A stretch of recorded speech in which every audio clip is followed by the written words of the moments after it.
Top of the 4th division against a Scunthorpe side that was very committed all the way through the game. Andy Farrell going close early on in the first half.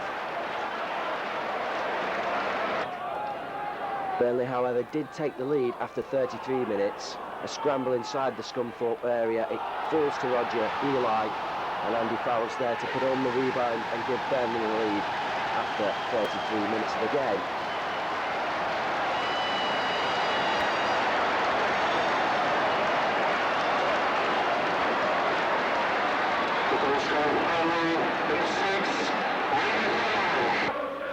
However, this game was one of two halves.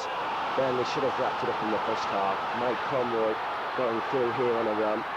His shot hitting the post and amazingly coming back when he thought he must have been on for a certain goal. And then after 72 minutes in the second half, disaster struck for Burnley. John Pender's acrobatic back header going straight into the goal for an OG that he'll not want to remember in a hurry.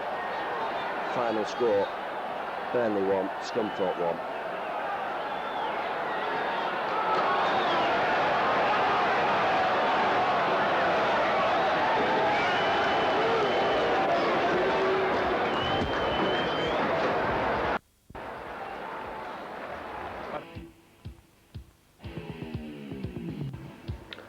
Burnley's trip to the recreation ground was always going to be one of the last by the Football League teams in the 4th division. They took a large following down to Aldershot, but it was their home team who made the early running. In fact, they could have gone into the lead on a number of occasions in the opening 15 minutes. Burnley's keeper Chris Pearce providing the obstacle there. He also provided the save here that was rather more easier, but it should have been a better shot from the Aldershot forward. Burnley then came back into the game, and Mike Conroy was very unlucky with this effort. The rebound, unfortunately for Burnley, didn't fall to a Clarets player. In fact, the Aldershot keeper managed 2 or 3 good saves. He was the obstacle that was stopping Burnley in the first half going into the lead. Chris Pearce, though, alert as ever, managed to stay in the way of Aldershot as Burnley started to assert their presence onto the game. Steve Harper with a notable run and shot, just the wrong side of the left-hand upright.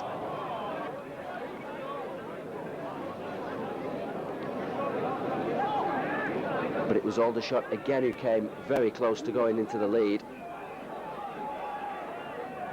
This one coming back off the bar, Chris Pearce again providing the save. Both keepers on top form up to now. That until Steve Harper here doing the work on his right-hand side. Watch the shot. It's a cracker.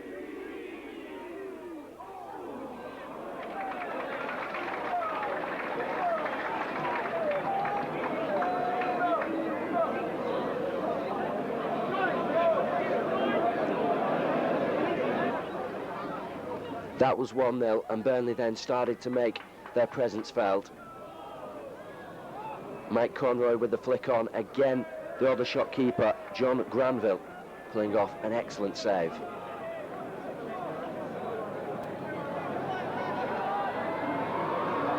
And then the second goal came. Mike Conroy peeling away on the left. He had support inside from Harper, but Graham Lancashire decided he was going to step in before the number 7 and get the second goal of the game, right in front of all those Burnley fans who'd made the trip down to the recreation ground.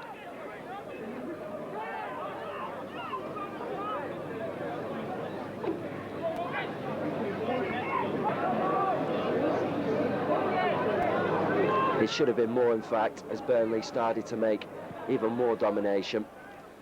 Unfortunately, the killer touch wasn't there tonight, and Aldershot came back with a late consolation goal from Charlie Henry.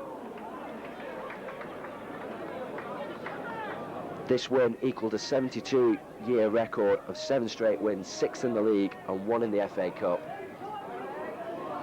And it also provided another vital 3 points. Aldershot 1, Burnley 2.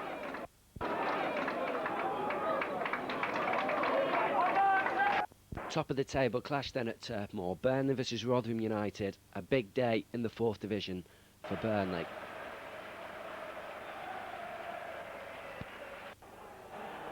It was they that started with the first chance. Steve Davis here with the free kick.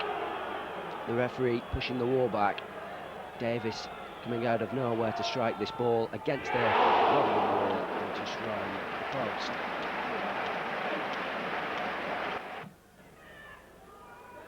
But Burnley weren't having it all their own way. Tony Cunningham causing the problems on the right. His cross is fumbled by Pearce, but Pearce is lucky to get the free kick. The referee on hand. Burnley switching a defence into attack, and Steve Davis again the man nearest to opening a goalless game so far. Pearce again having to be acrobatic at the Burnley end, showing that it's not all one way, just as the half-time whistle blows. The second half, though, started in a flurry of activity. Here's Tony Cunningham, and his shot goes in to get the scoring underway and put Rotherham into the lead. A nice volley from the former Blackpool player.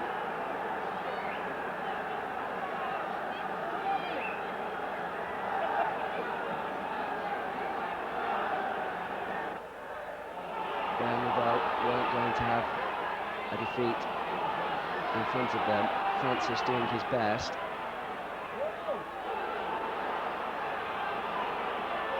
Conroy looking for the centre, and his header nearly deceived the Rotherham keeper.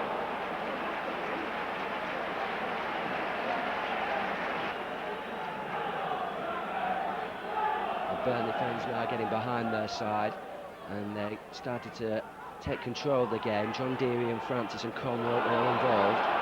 Here's Roger Eli on a substitute. And his deep cross is met by Conroy, who really should have scored from that position. Point blank header, brilliantly saved. The equaliser did eventually come. Jacob's cross, the ball coming through to John Francis, and he did the rest. And seems to have given Burnley a point.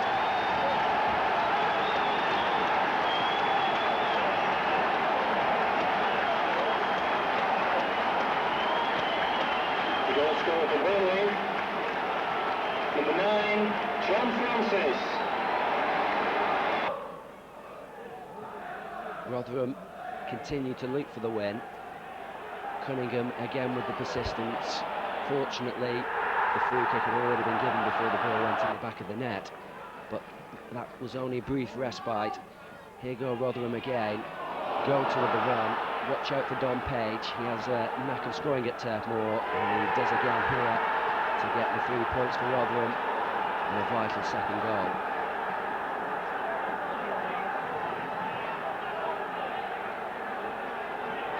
The goal scorer for Rotherham, number 10, Don Page.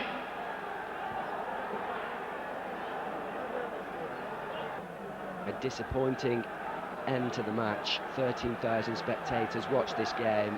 It finished Burnley 1, Rotherham 2.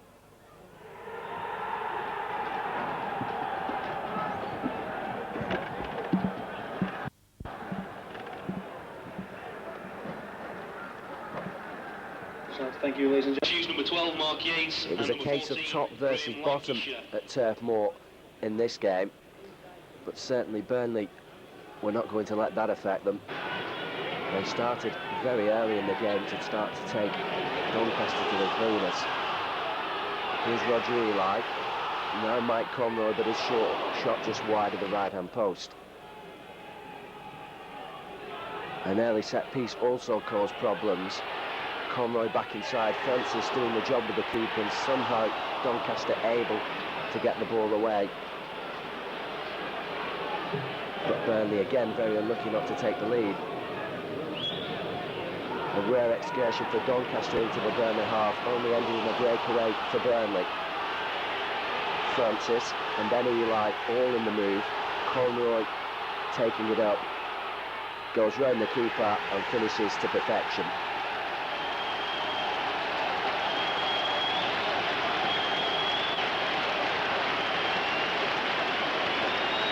The goal scorer for Burnley, number 10, Mike Conroy. That's the Burnley goal scorer, number 10, Mike Conroy.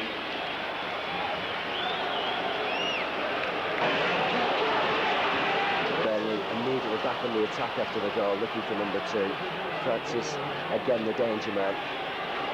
It was his persistence and cross that provided the chance for Conroy again. Eli with the shot. It seemed easier to score from that range than this.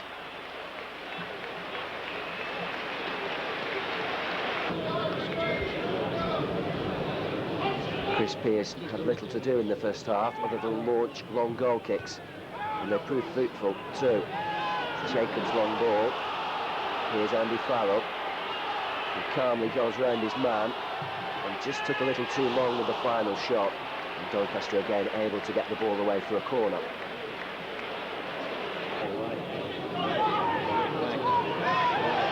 Another sweeping Burnley move. Eli involved again. Then Jacob.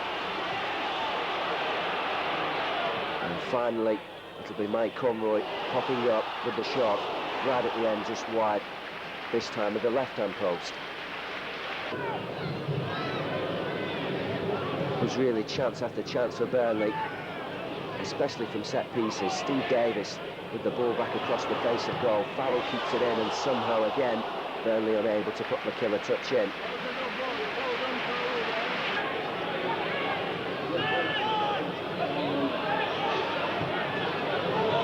Even when Doncaster threatened to go forward, Burnley's defence held firm.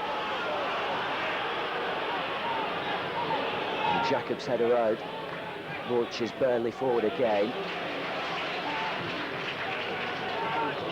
This time it'll break for Roger Eli, and after his early miss, he wanted to make up for it with this, and does. And that's finally 2-0. The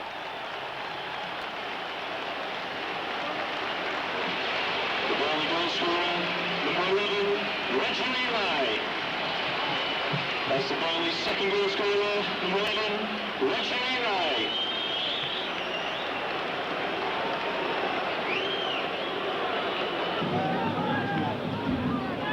Amazingly, all this happened in the first 45 minutes. Burnley could have had a hatful. Francis again with the cross. Doncaster's defence stretched. Farrell back inside. Conroy amazingly kept out by some excellent goalkeeping. He must have felt sure it was his second of the game there.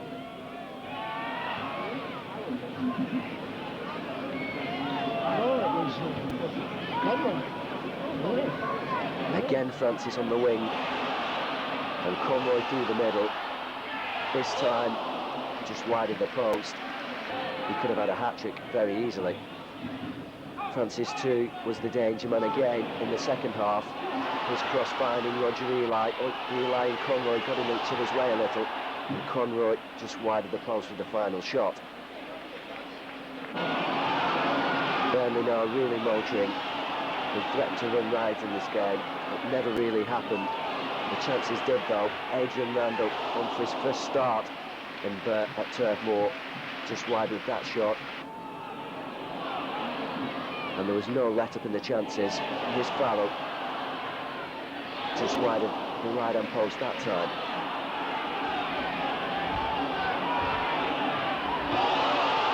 Graham Lancashire was presented with really a gift from the Doncaster defence. He did the right thing in trying to take them on, but his final shot, as all shots in this game, seemed to be drifting wide.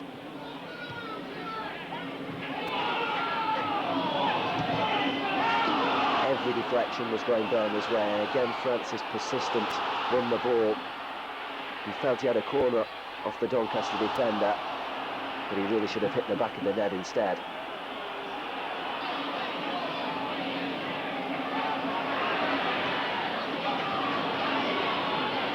Francis is again involved in the next move. Lancashire coming in at the far post. The header seemed easy to put away, just drifted to the right hand of the post. And then we had a brief respite from Doncaster, some consolation near the end. Kevin Notman coming up with the goal from the free kick. It was sweetly struck, but that was about all we got from Doncaster. Burnley really should have had a hatful. Goal scorer.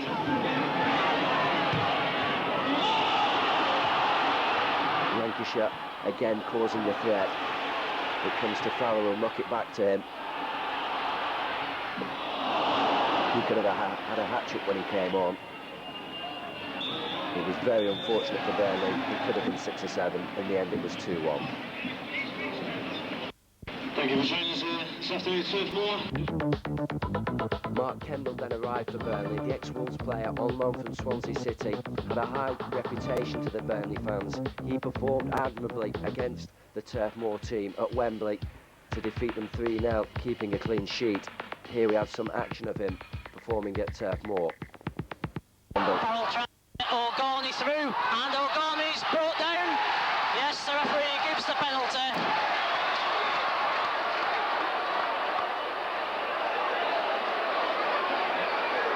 Kendall, and he saved it brilliantly as the Wolves keeper. Then in the 70th minute, you brought George O'Gorney crashing to the ground. Oh, did you? I think that George realised he wasn't going to get the ball. He pushed it past me, and I think that he realised he wasn't going to get it. And obviously he's taken a dive. I mean, the referee has seen that. I mean, I'm going to say that I never touched him, obviously, but he's opened himself up and put the ball to my right and at a good height, really, and I made the save.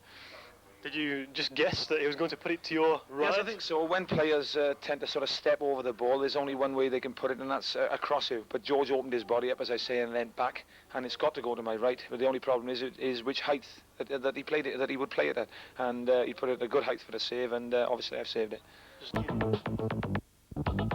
Burnley away at Chesterfield then. They got off to a great start. John Deary doesn't score many goals, but he was well pleased with that one. And then John Francis pops up too to clinch the 3 points. Neat finish from him. And that's 7 straight away wins now for the Clarets. A new club record. A vital away win. Chesterfield 0, Burnley 2.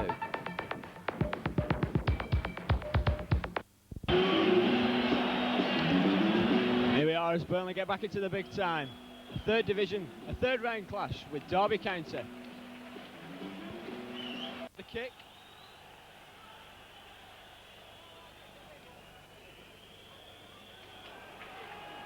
And then away it's now with Michael Forsyth. Roger Eli intercepts the pass straight away. The Burnley striker. And it's a throw into the Rams to be taken by Ted McMinn. Throws it forward, Chester down well by Mark Stallard. Good challenge by Measham, he's away though, it's Stallard. Davis is with him, cuts inside, superb play by Stallard, the cross. Chance, goal! Derby County 1-0. What an amazing start here to this FA Cup tie. And oh dear, Burnley. Really on the rack. The goal scorer is number 7, Martin Chalkhand. That goal coming in the first minute. Absolutely amazing start by Derby County. And Burnley have got it all to do. Booted away. Good header there by Steve Davis. John Deering fails to get to the ball. It's inside to Paul Williams. Chance now. Mark Patterson away into the area. Crossed. Davis flicks it away. It's back now with Patterson. Wide now with Williams. Williams crosses it into the area. Omenjoy's up there. Derby fans claiming a penalty. Wide now. Against Measham again. John Deere. Chests it down. At a time. Wide now with John Francis. Likes to run at players. Wide now with Roger Eli.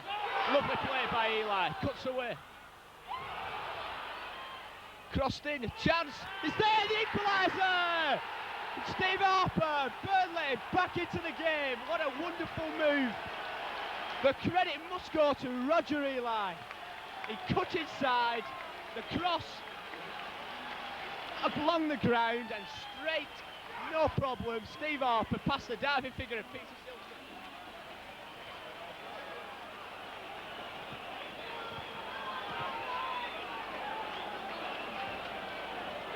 Wow, what an amazing cup tie this is turning out to be at Turf Moor. The score after 9 minutes play is Burnley 1, Derby County 1. Measham with the throw.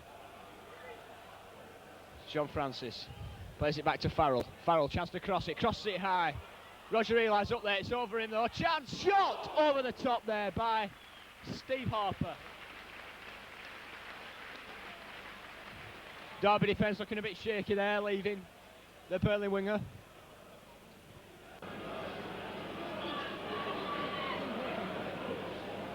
Flick forward, a chance, a free header there. It's a free kick now to Burnley, taken by John Deere. Flicks into the area, chance, the header was by Steve Davis, just over the top of the crossbar.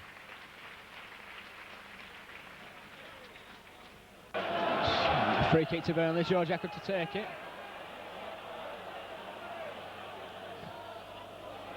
Flicked in, Shilton flicks it away for a corner.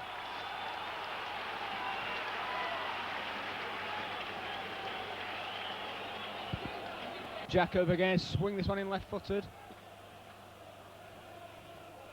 It's a poor corner though, but he gets the ball back. Another chance, flicks it in. Flick forward, a chance! Fine save by Peter Shilton. He really did show his class there, the ex-England striker, keeper rather, and a fine save, diving, tips the ball away.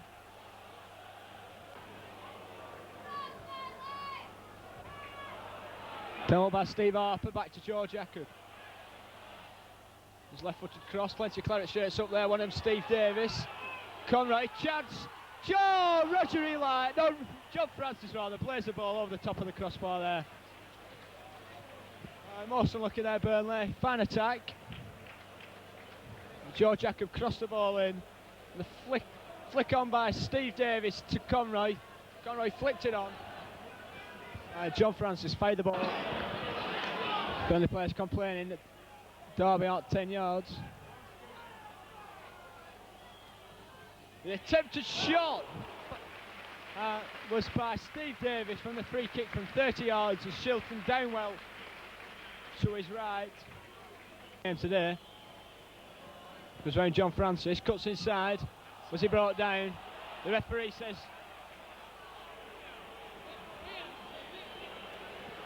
referee forced to go with his linesman.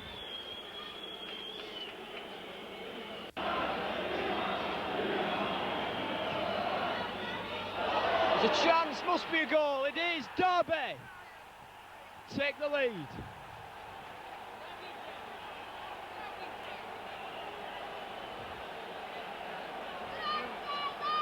And oh dear, can't quite see who got the final touch there for the Rams. It may have been the centre half, Simon Coleman. Burnley win the throw in. Measham inside to Farrell. He's got a lot of time now. He's got a man coming behind. To Jacob. Jacob wide now. Steve Harper, bit of space. Back to Jacob. Jacob looking for Mike Conroy. Conroy slips, gets into the penalty area, across the face, and the goal! The equaliser for Burnley is Roger Eli. Superb play there by Steve Harper, and it's now 2 apiece. The header by Roger Eli.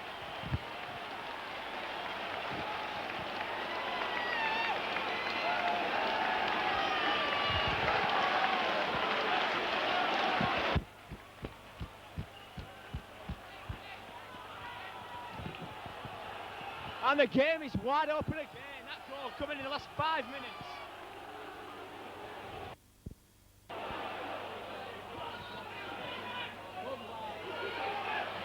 Conroy crosses it, chance! If Greater Lancashire had been 2 inches taller, the game would have been all over. And Ted McMean races down the left wing now. It's end-to-end stuff again for both sides, Burnley and Derby, and it's wide. A long throw by Roger Eli, the crowd goes silent, flicked on. So where's a chance? Peter Shilton punches over his net. But it's a goal kick, the foul, no, it must have been a foul on the keeper, Peter Shilton, by Mike Conroy.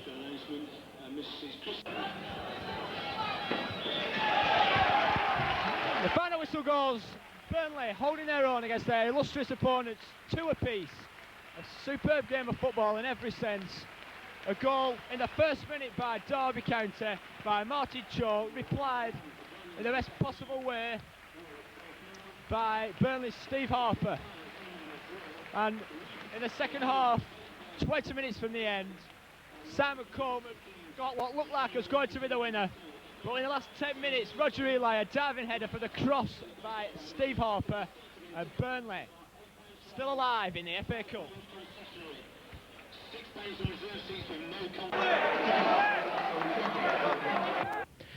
Well, Steve, I think that was fair to say that it was FA Cup football at its very best. Yeah, it was end-to-end stuff right from the start. We caught a bit cold in the first minute, I think it was, with their goal, but clawed our way back, and then I thought they were a bit lucky to get the second goal. The referee had played wave play on, and the linesman flagged for a free kick, and we came back again. Yeah, it must have been a great shock to have been a goal down as early as 30 seconds. Yeah, it was. It's always difficult to come back, especially against a side like Derby. But all credit to the lads who did it, and I thought we were unlucky at the end not to get a result. And hitting them back so quickly, 6 minutes had gone when Steve Harper scored the equalising goal, but credit to Roger Eli for his strong run down the right wing. Yeah, Rog played exceptionally well, as did all the front men, and I was pleased for Steve because he was due a goal. How about your own individual performance, because you had to pick up Ian Ormonroyd, one of the most awkward customers in the Football League. I thought you handled him admirably. Yeah, both me and John Pender were pleased. We thought we'd combated him well in the air, and overall I thought we had the better of the 2 forwards. Is it a lot different when you're playing against a big forward line like that? Because if they're not being effective as an individual, they can always knock things down for other players. Yeah, it's I think, well, every side in the 4th division's got a big player, so we're used to playing against big lads. But you raise your game in cup ties, and especially when Derby come here and there's a big crowd, and it just gives you that little bit of edge. How impressed were you with Ted McMahon? He caused the Burnley defence plenty of problems on the wing. Yeah, he did. He's a tricky player, but I thought Ian Measham played very well. He got some good tackles in, and I think he's a bit of a cheat, McMahon. He sort of cons the referee. Well, 2-1 down, and then that stunning equalising goal, Roger Eli's header beating Peter Shilton. That'll live long in his memory, I'm sure. Yeah, I don't think you'll see a better goal throughout the country with that one. It was a great ball down the line by Joe, a great cross by Mick, and Rogers met it at the near post. And I think it was a great goal. Now, how do you feel about going to baseball ground for the replay? It'll have to be decided on the night with extra time and penalties if it's level at the end of 90 minutes, but I'm sure you'll be going for an all-out attack that night. Yeah, we'll be full of confidence. We've had a good run lately. We've got Blackpool away though before that, so we'll concentrate on that one. Well done today, Steve. 2-1. Well, gentlemen, congratulations on the 2-2 draw against Derby County. You live to fight another day. What a cup tie, Roger. Yeah, it was a great atmosphere. I think there were about 19,000. I mean, they got off to the best start, but you know, we got back into it quickly. You know, I thought we did all right today. Well, Steve, you got the equalising goal on 6 minutes, but credit to Roger's strong run down the right wing. Yeah, Roger did fantastic. He beat a couple of players. Mike dummied it, and I just had a tap in, really. You had to hold off Paul Williams on the wing, Roger, but you got the crossover perfect, really. Yeah, well, in them situations, you just try to hit areas, and Harper made his run well, and you know, he put the ball away. What was it like in the midfield, John? You certainly seemed to be in a real battle out there this afternoon. It was, you know, all over, like, especially in the middle with them two. You know, it was just a battle from me and Andy Farrell. you know, and we just had to keep going all afternoon. What about life in the front line? Michael, you had your headband on to protect your eye wound, but you certainly were in the wars against Simon Coleman and Andy Comyn. Yeah, I don't think the referee gave as much protection, myself or Roger, especially in the first half. But it paid off in the end, the hard work. The hard work, which was evident from first minute to the last minute, and you put over the telling cross for Roger's equalising goal on 83 minutes, a stunning cross and a stunning header. Yeah, it was a great ball from Joey Jacob down the left, and we work a lot of that in training. And I made the run out wide, and just first timed into the box. I knew Roger would have made the run. We work a lot on it, and the ball ended up in the back of the net. Very happy all round. I've got to ask you about that goal, Roger, because I'm sure it must rank as one of the all-time highlights in your career, to have beaten perhaps the best goalkeeper of all time.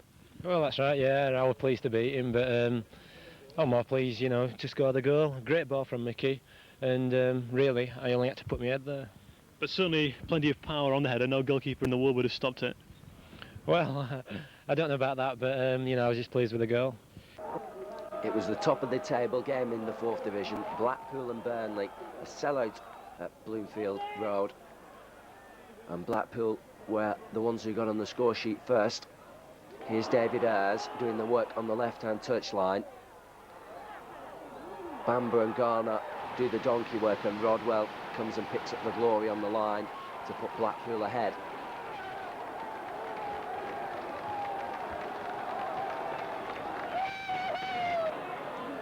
Burnley, however, fought back after that early setback, and Steve Harper's cross had been a little later. John Francis might have got the first goal for Burnley. It was Francis again, his long ball that released Roger Eli. The back pass comes to Mike Conroy, and there's Andy Farrell, and he really should have done better from that range.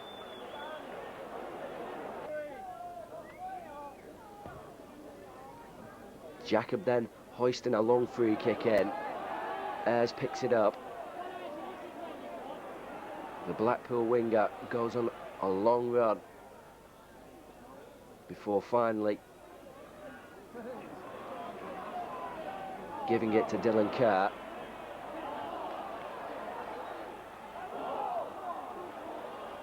Kerr's shot seeming to go through Mark Kendall, who will be very disappointed with that effort. Blackpool now 2 up.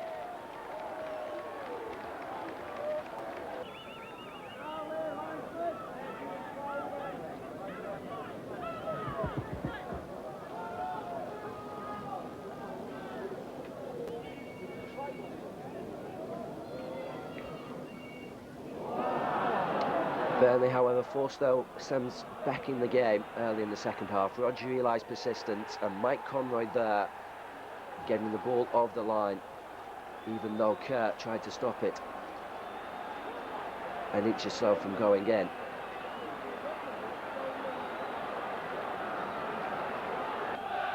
So Burnley back in the game, but it wasn't for long.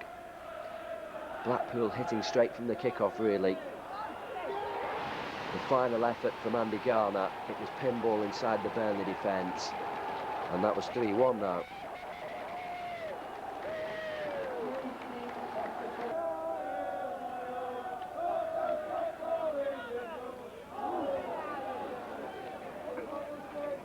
Again, though, Burnley managed to fight their way back into the match. John Deary, and then the long ball forward. Conroy again, the man breaking the thing away. John Francis with the final effort. It came off a Blackpool defender, but it didn't really matter because that was 3-2. And again, there was hope for Burnley.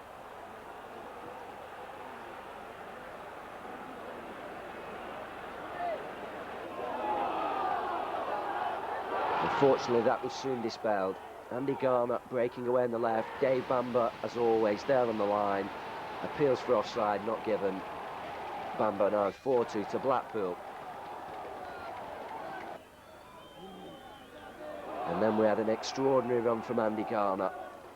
You'll not see this very often from the Blackpool captain.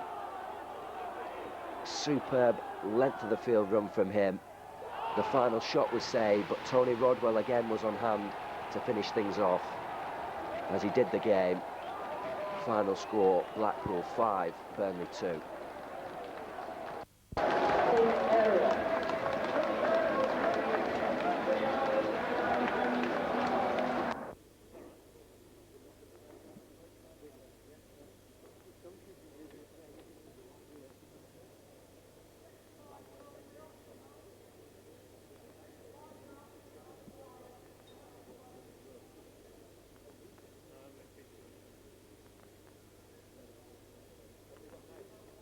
How are you feeling at the moment, Mike?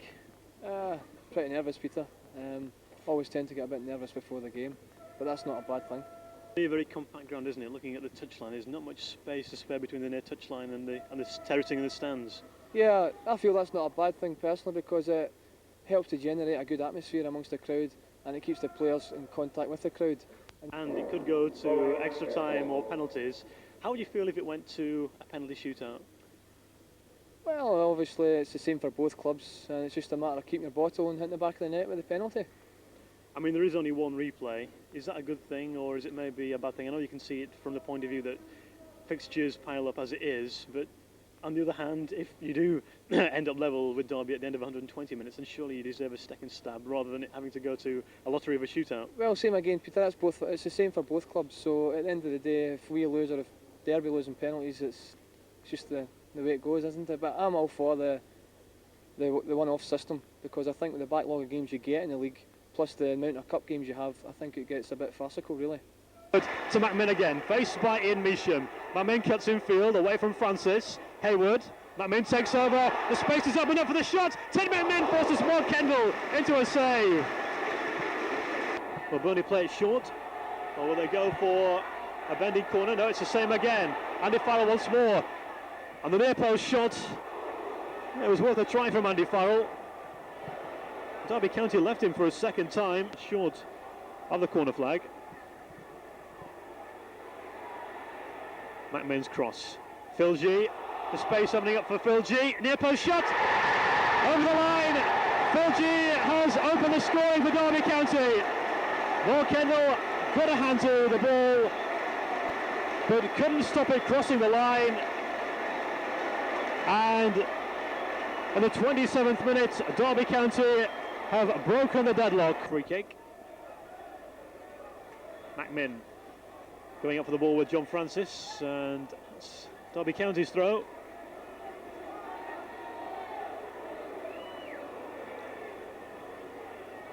Ormonroyd across to the near side. Hayward on the edge of the area. Forced to the far touchline, Stephen Hayward, but finding Simon Coleman. And a chance for Phil G. Kendall's of his line. Cleared away by Joe Jacob. Phil G again. The volley going towards the 6-yard area. And still Burnley can't get the ball away. Kendall's of his line. Mark Patterson hits one. What a stunning goal from Mark Patterson.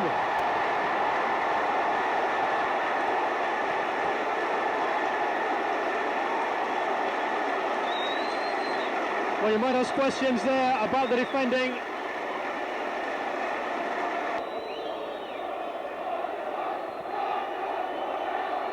Conroy trying to turn Coleman, and Conroy threads the ball through. John Francis, it might fall for Francis. Well, the ball bobbled around in the area. I think it was John Deary who had the second touch. It was John Deary.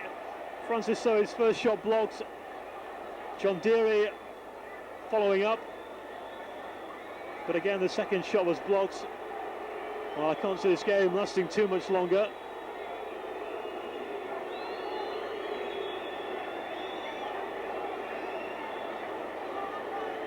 The referee's given a free kick on the far side of the field.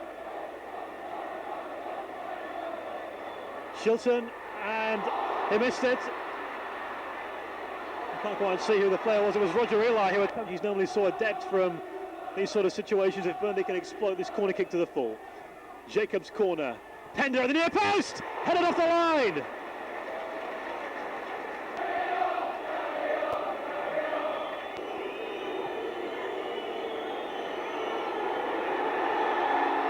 Well, no, the players are heading for the touchline. When it got at its thickest, how farcical was it out on the pitch? Well, it was. I mean, we couldn't see Peter Shilton, our goalkeeper, and it was just impossible to see the ball coming from his kicks. So it was, in the end, it was probably dangerous for the players on the pitch. I mean, when you got called off to the dressing rooms for that 15-minute interim, was there a hope amongst the Burnley players that it would eventually be abandoned? Oh yeah, definitely. That's what we wanted. I mean, like we said, with 20 minutes left and 2-0 down, we're up against backs against the wall, but we've got another bite at the cherry. We're very relieved to be able to have a second bite of the cherry, or albeit a third bite of the cherry. We were very disappointed in the fact that we conceded 2 goals the way we did, but in saying that, from their point of view, what a magnificent second goal. Absolutely magnificent second goal. And I thought that if we could get in at half-time, keeping it just at 2-0, and have a quick chat with lads and let's lay 1 or 2 things down, what we're looking for in the second half, we might give ourselves a chance. And I really felt that we played well second half, and we took the game to Derby, and we created 1 or 2 very, very good chances, which we didn't put away. And then, of course, this happens. I think I'm right in saying, amidst the fog, that John Deary had a shot when John Francis was blocked in the area, and then when the fog lifted, John Pender's header was cleared off the line by Gary Micklewhite. That's right, exactly. You know, there's 2 very good chances. I mean, Roger was just went in front of the ball once, which I thought he might have done a little bit better with. But by and by, we caused them, excuse me, we caused them enough problems to have really got ourselves back into the game. Well, then the players left the field for what we thought was just going to be 15 minutes. What thoughts passed through your mind then? Were you keeping your fingers crossed? Yeah, well, obviously at that stage, the one thing you didn't want to do is for your players to go in like in a second half time, and it gives a chance for their manager to try and put 1 or 2 things right on their behalf, in which they might have stemmed the tide of the pressure that we were having. So of course at that late stage, and obviously I was hoping that referee would call it off. Do you believe in God? Well, I was telling the lads about a story that Dennis Law once scored 6 goals in an FA Cup game for Huddersfield, and it was called off because of fog, and he ended up on the losing team in the replay. Top of the table, Burnley started ever so well against Gillingham.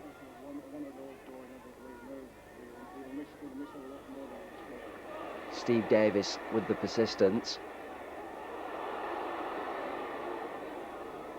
A mix-up in the Gillingham defence. Farrell again with the ball across the face of goal, and Mike Conroy was there for his first goal after 6 minutes. It was going to be an interesting afternoon for Mike Conroy.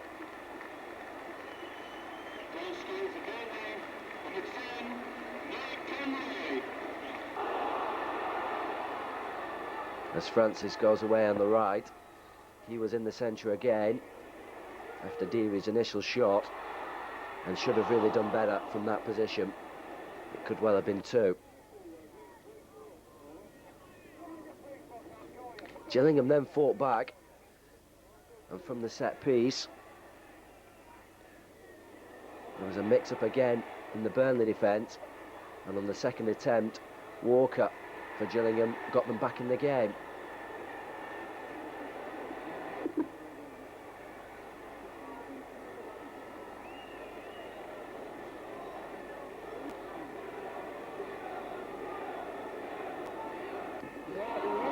Burnley, however, should have been back in front a few minutes later. Again, good work from Conroy, but he just leant back and the ball clipped the bar. Burnley continued the second half, where they finished the first on the attack. Joe Jacobs' free kick. Steve Davis's header, again the bar preventing Burnley going in front. Another set piece. Another chance. Finally Conroy gets his second goal of the game and puts Burnley rightfully on the way to 3 points. The goal scorer for Burnley, number 10, Mike Conroy. Straight from the kick-off, Burnley within 60 seconds, 3-1 up.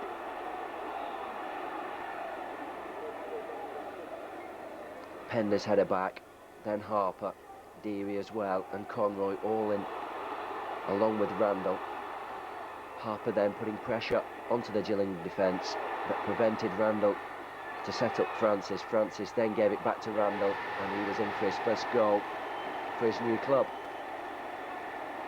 It also increased the lead to 3-1, and Burnley then were able to start to play a bit of football.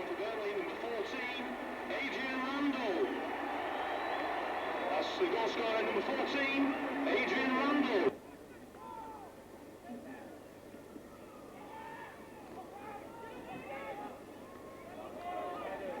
Conroy again in on the move. Harper on the far touchline, just holding play up. Jacob finally with a cross. Conroy in again. There's the hat-trick. His first since he joined Burnley, and it was well deserved. He could have had 4 or 5. In the end, he was glad with 3, and the final scoreline of 4-1. Number 10, Mike Conroy.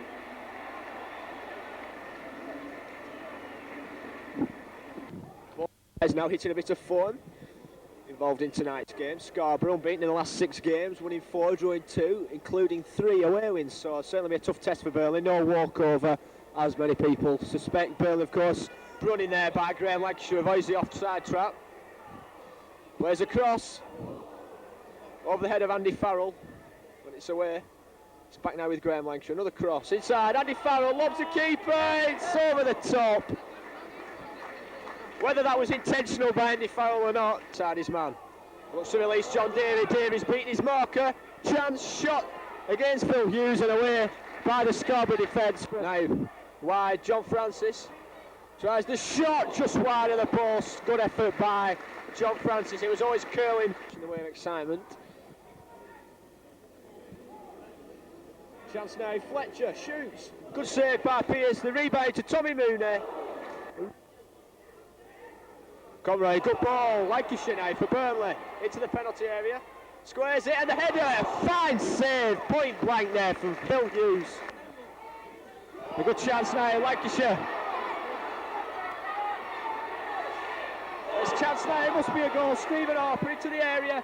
He's put it wide. Would you believe it? Conroy takes it into the box. And tips around the post there from the header by Francis.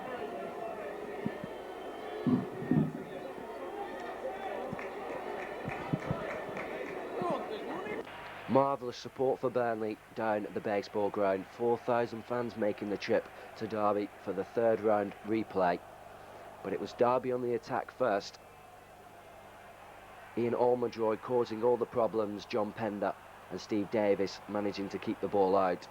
Conroy with the final touch. But it was back in again with a corner a few minutes later. All hands on deck for Burnley.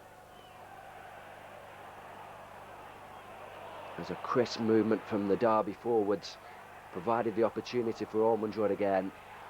A good save from Chris Pearce, the final effort over the bar, thankfully for the Burnley contingent.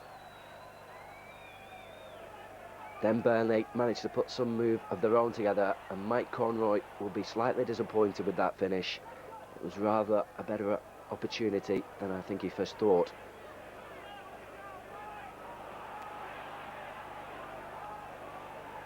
Again, Burnley showing why they're top of the 4th division.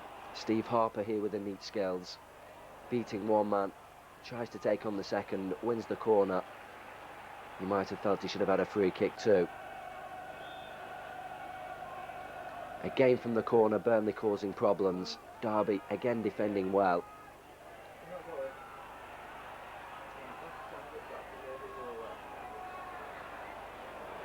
However, Burnley unable to get the final shot in. Derby tidying up well. Then, after 54 minutes, a free kick on the edge of the area for Derby. Always a dangerous position to give away possession and a set piece of this sort. Paul Williams coming up to strike the ball through the wall and in for the first goal of the game. Chris Pearce, no chance at all with that, clearly unsighted, and Derby County 1-0 up.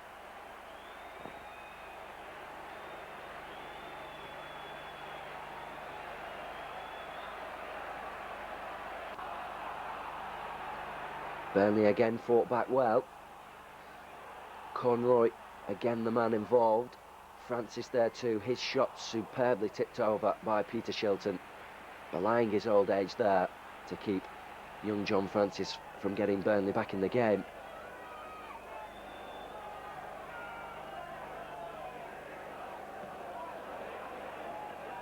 But Ian Almondroyd caused problems for Burnley all afternoon. Chris Pearce missing that ball, a dreadful mix-up in the Burnley defence. Almondroyd put the ball away for the second goal of the game, and really the killer blow.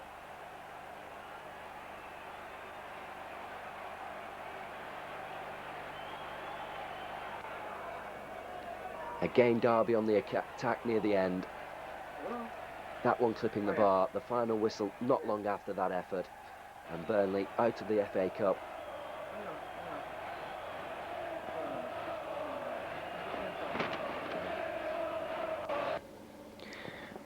Burnley then, the 1st of February at the Walsall ground, Bescott Stadium. Walsall on the attack, straight from the start.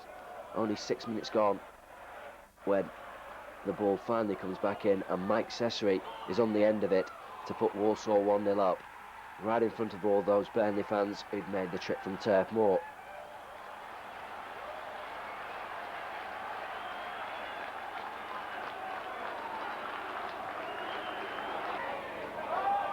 It wasn't all one way though in the first half. Burnley had their fair share of chances. Here's Mike Conroy with a drive that wasn't too far away from sneaking in for the equaliser.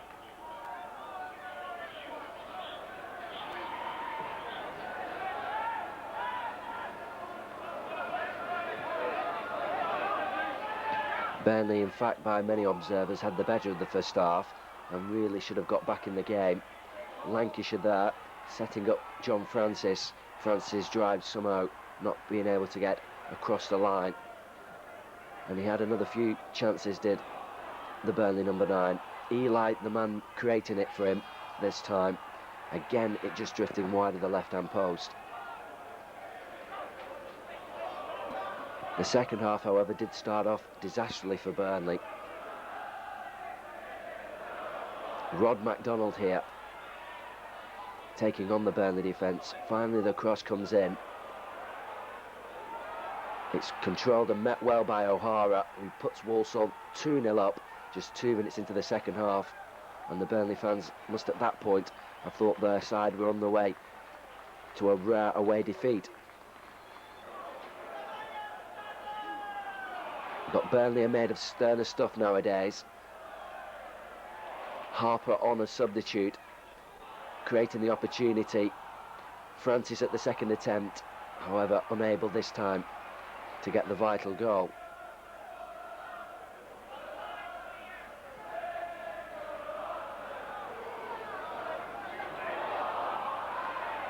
Francis again the man doing the damage.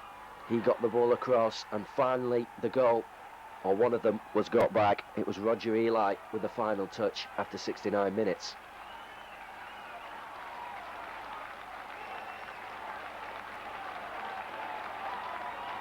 So with still half of the second half left, Burnley then bombarded the Walsall goal.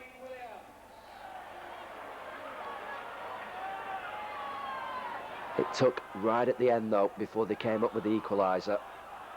Ping pong inside the Walsall goal area. Steve Davis with the shot, Conroy on it in a flash, and that was 2-2. The Burnley fans glad to just get the point.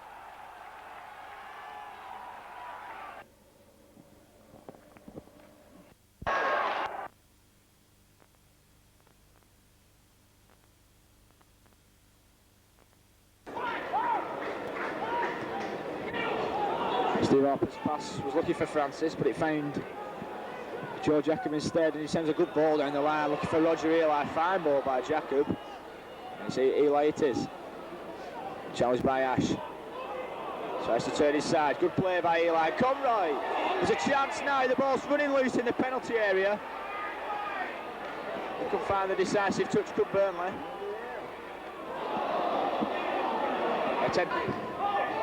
Good ball by Harper to Conroy.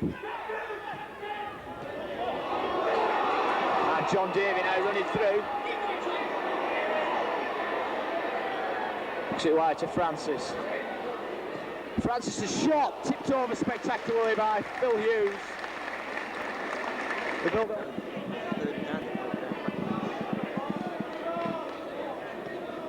Farrell knocks it on, looking for Eli. The chance made for the shot by Farrell, deflected, and John Francis, a fine save by Phil Hughes. Diving at the feet of John Francis, but it's John Deere. And the header was by Roger Eli, and off the line clearance.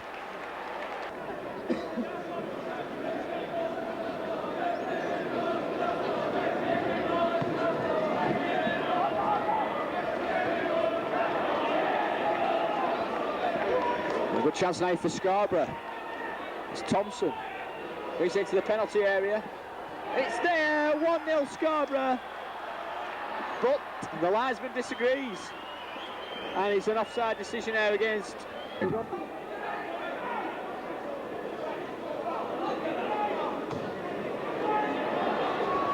Harper's cross met by Eli. Has a chance, must go in, and he does, yes, 1-0. Mike Conroy. And the deadlock in this tie has at last been broken. A good crossover by Steve Harper. The flick on was by John Francis. The diving header by Roger Eli was parried by the keeper, which left another diving header.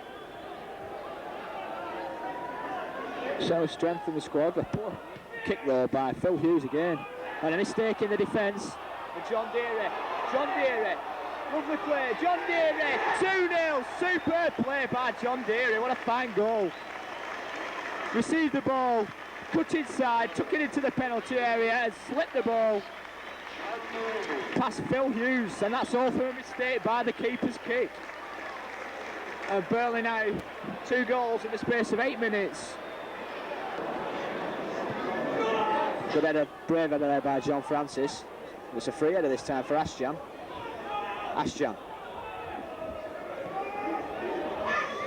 Takes it into the penalty area, look, almost. Jules lands up a shot. Oh, what a fine goal. Superb goal by Mark Jules. Left unmarked to the edge of the penalty area and hit the ball with the outside of his foot, and Chris Pearce never even saw it.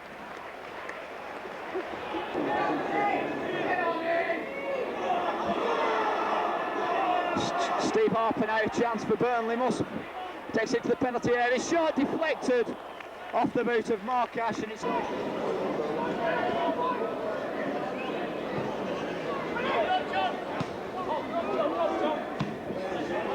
Jacob finds Conroy into the area. Must be Eli. 3-1. The game's over now. The last minute. Goal kick back. The ball suddenly finding Mike Conroy, who took the ball to the byline, laid it off, and Roger Eli at the second attempt. And full-time whistle goes. Burnley through to face Rotherham United. The Outer Glass Trophies Man of the Match Award goes to Burnley's number 8, John Deary. Top of the table, Burnley taking on Lincoln then, in a game that could take them 5 points clear at the top. But they got a fright early on. Carmichael driving the free kick against the bar. Chris Pearce appreciative of the ball finally coming into his hands. But things started to come together for the Clarets. John Deary's free kick, scramble inside the area, Davis with the final shot, and an excellent save from the Lincoln keeper. Again, Lincoln like to put some pressure onto the Burnley defence. Fortunately for Burnley, they were able to keep it out, and Francis here showing what counter-attacking is all about. Roger Eli with the shot, a fraction wide of the right-hand post.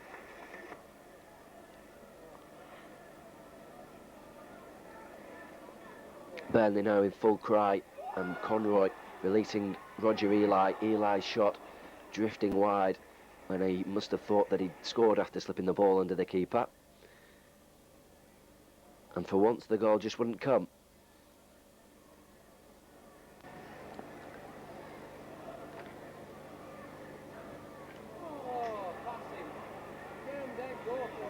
Burnley's persistence then eventually winning the ball in midfield. The pass from Deary releasing John Francis. Francis knocking the ball into space, then providing the cross. Conroy was there, his 20th goal this season, just on half-time, and a vital one too.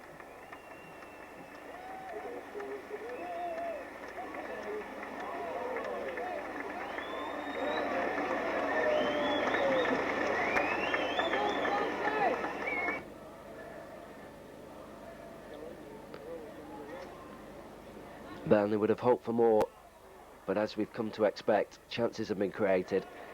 but not always put away. Steve Harper this time doing the danger with the cross.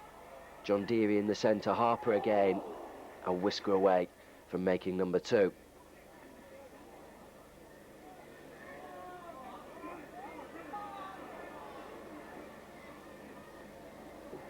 Conroy again and Harper involved.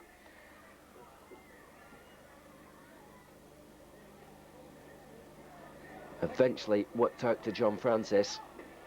Francis again using his pace to get to the byline. Farrell in there, cleared off the line from Lincoln.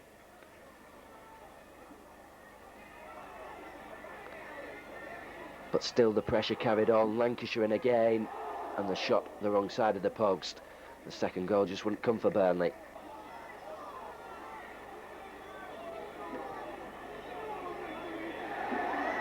And as the final whistle ended the game, the 9,000 Burnley fans could go home happy that their side had moved 5 points clear at the top of the 4th division. Hoping to extend their lead at the top of the 4th division, which now stands at 5 points.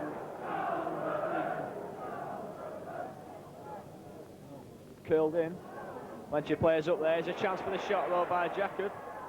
Choosing instead to flick it forward.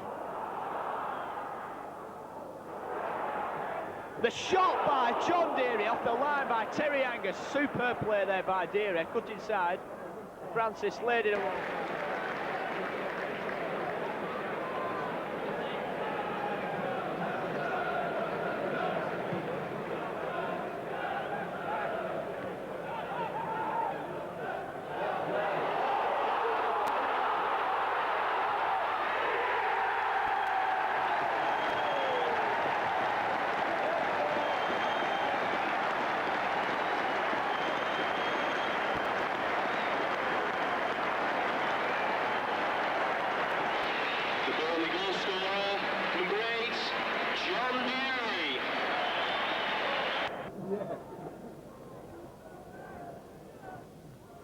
Flicked in, the head on, and a fine save diving to his his right hand side, Chris Pearce.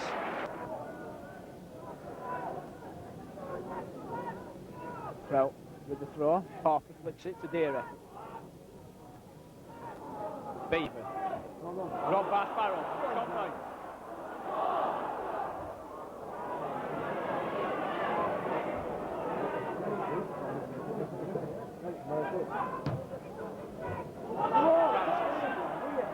Looking to play, Roger Eli gets ahead of his man and shoots! 2-0! Lovely play by Roger Eli and a superb through ball. And the score now, Burnley 2, Northampton 0.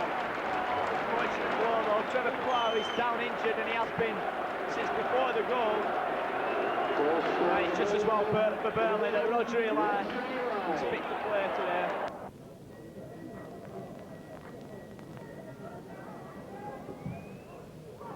Spilled over, hooked into the air by Conroy. Blackpool and Roger Eli now, will he get there before Burnham? The answer to that is no. Davis knocks it forward, and it's Conroy against Clough. Conroy, he's got there, just needs to beat the keeper. Will he do it? The answer to that is yes! Burnley 3, Northampton 0, and Mike Conroy gets his 21st goal of the season as he outstripped Trevor Clough for pace. And now the game has certainly been on Northampton.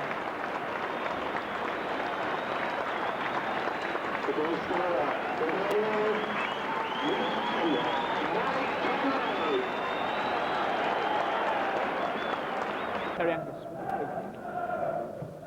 Flick forward, looking for Campbell. Beaten though by the Burnley skipper John Fender. Play by John Deary. Lovely play, brings the ball away. Wide with Conroy. Francis joining him. Through ball didn't arrive for Conroy. Steve Terry did well.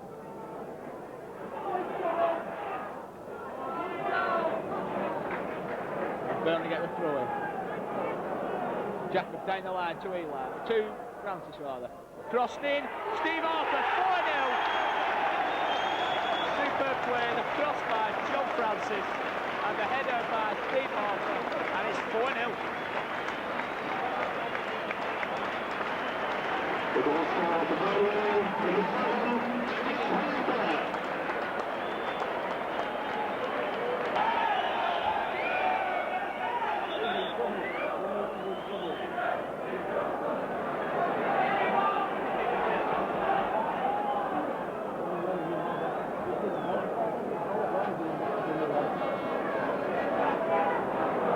taking this for Christian McLean. I think rather unfair. The linesman there giving some advice to the referee. Tall figure of Christian McLean towering above the referee. Unfortunately, Northampton going to get his name in the book. And it's a red card. Well, I think that's a poor decision there by the referee. And Christian McLean has been sent from the field.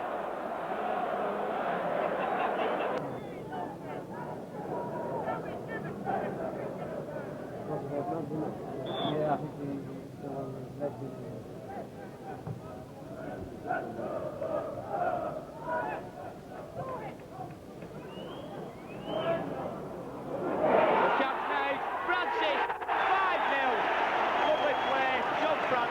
Interchange of passing was superb, and the shot was unstoppable by John Francis. 5-0, Burnley go now.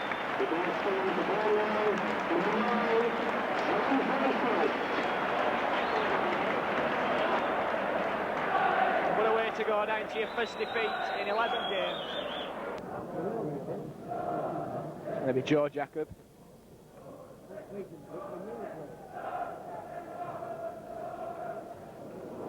Victon is still anybody's. Overhead kick, Steve Davis with a shot! No, the referee has his arm up. Here at Turf Moor by 5-0. Burnley then away at Scunthorpe United, and it was Ian Halliwell for the Stripes. He came up with a goal early on to give Scunthorpe a lead.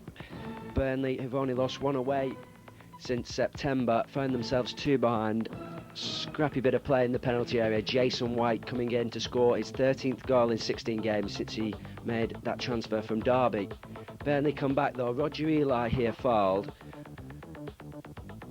Burnley fans behind that goal celebrating. Mike Conroy finishing the penalty off. That's his 22nd of the season. And Burnley are back in the hunt. We then had a curious decision down in the corner flag. Conroy with Chris Marples. Marples making his debut from York, and he clobbers Conroy and gets sent off. David Hill replaces him in the goal, and then with the last kick of the day, Steve Davis comes up with a goal. That's a captain's finish, 6th of the season for him. The Autoglass Trophy, round 2 at Rotherham. Burnley made the trip with 500 or so spectators, and it was Rotherham on the attack from the start. Tony Cunningham causing problems, along with Barrick. Chris Pearce had to be his best. The final effort just going wide of Pearce's left-hand post.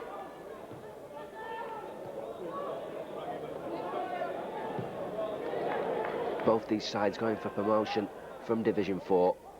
Burnley ahead in that race at the moment, and they took the lead with John Francis. His one-man move, he started it and then finished to put Burnley ahead after 11 minutes.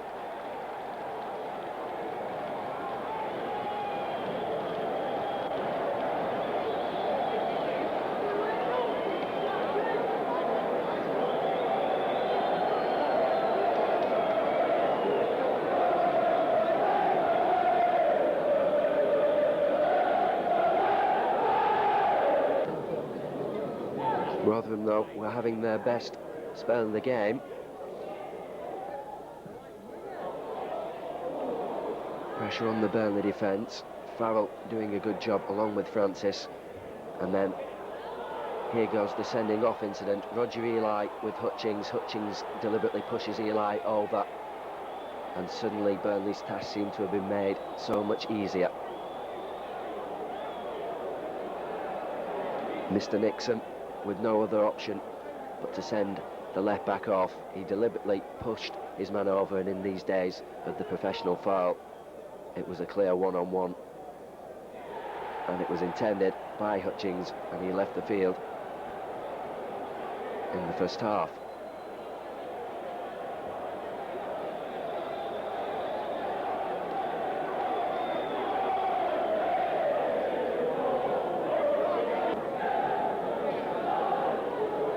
Burnley thereafter started to take control of the game against the 10-men Rotherham team. Farrell's ball into the area. Francis heads it on. It falls for Davis, and a great acrobatic save from the Rotherham keeper to deny Burnley going 2-0 up.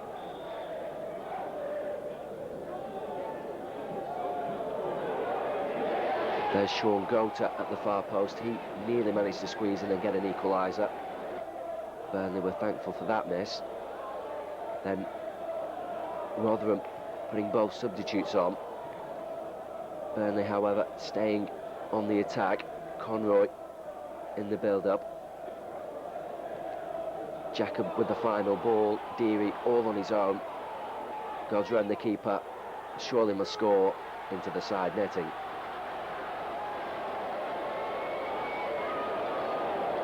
That one really should have been put away. Another chance for Burnley. Mess inside the Rotherham goal. Steve Harper providing the ammunition for Francis with the shot, and it just drifted away from the right post. Still all Burnley. Harper again, the man with the danger. Mistakes all around from Rotherham. Francis with the initial shot. This was well saved by the Rotherham keeper.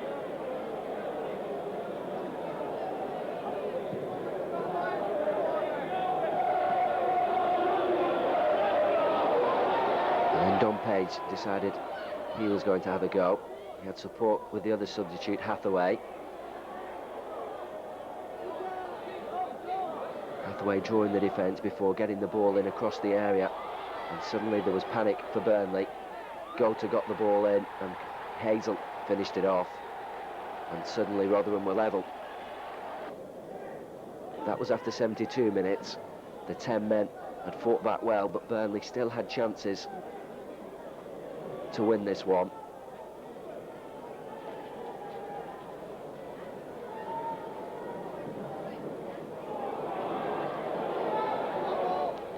Just too far for Eli. It falls kindly in the end for Farrell. Farrell across the face of the area, and Roger Eli unable to put in the final touch. So that was the end of the 90 minutes. We then went into extra time. Conroy and Eli, then Harper trying to fashion out a winner. It falls for Francis, the man who put them ahead in normal time, and his shot just drove wide of the post. Again all Burnley. Rotherham having to defend. Farrell again with the opportunity. Conroy unable to lunge at it. And Rotherham survive. Yet another scare. The second half of extra time, much like the first. Eli in again. Great challenge from the Rotherham defender, stopping Roger Eli in his tracks, but Steve Harper keeping Rotherham aware, unfortunately not able to get the killer goal. We were then treated to the spectacle of penalties. 5 for each side, the toss-up to decide in front of whose fans it would be and who would take the first.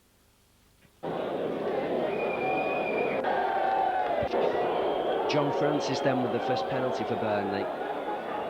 He given the honour of taking the Turf Moor team's first set piece. The save by Mercer. Richardson now for Rotherham. Can he put them ahead? No, another excellent save from the other keeper, this time Chris Pearce. So we're still at 0-0. Ian Measham now for Burnley. Can he finally get the first penalty in the back of the net? Yes, he can. That's 1-0. Doesn't score many goals, Ian Measham, but he got a vital one there. Now Dean Barrick to make it 1-1. Or so he thought. Chris Pearce stopping a bolter of a shot from him. So it's still 1-0 for Burnley, as Steve Davis now comes up to try and add to that lead. And you'll see no better penalty than that all season.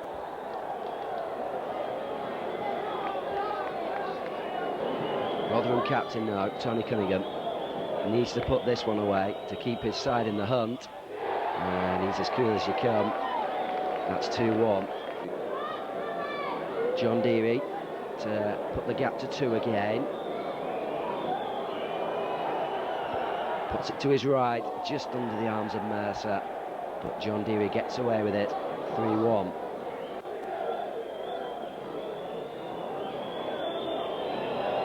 Another vital penalty now for Rotherham. The pressure on them after those 2 early misses. Law comes up and makes it 3-2. Mike Conroy now for Burnley. If he can put this penalty away, then Burnley are through. And if you want anybody to take a penalty for you in such a vital position, you would want Mike Conroy, who's got half of his goals this season from the spot. Burnley's leading goal scorer made no mistake with it, and Burnley were through 4-2 on penalties. He even had to run away from the celebrations of his fellow players.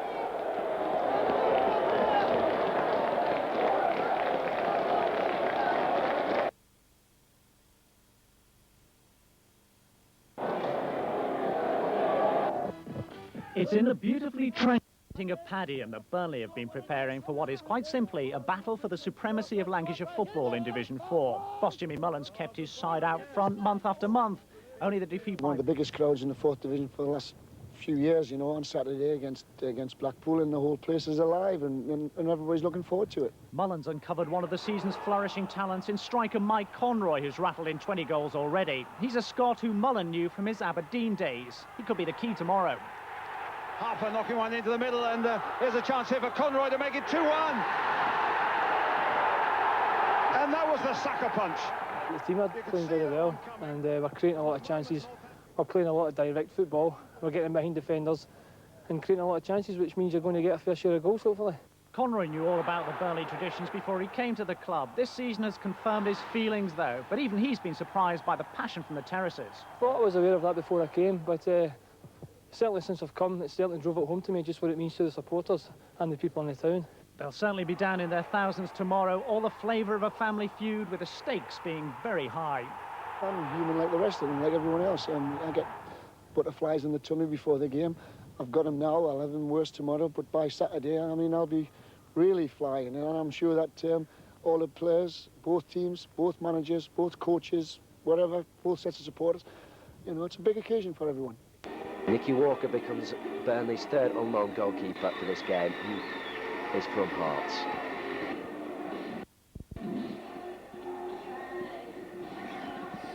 This is Turf Moor, and this is Burnley versus Blackpool, the 4th Division's biggest game of the year. The two sides line up. In goal for Burnley, new signing from Hearts, signed only yesterday, Nicky Walker.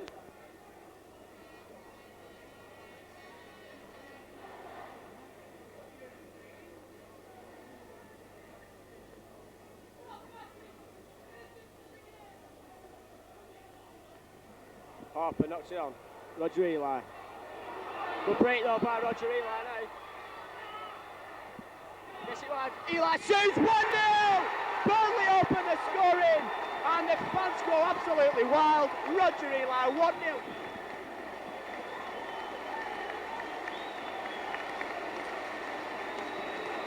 1-0. Burnley, who had been overshadowed for most of this game, break, and Roger Eli 2-0.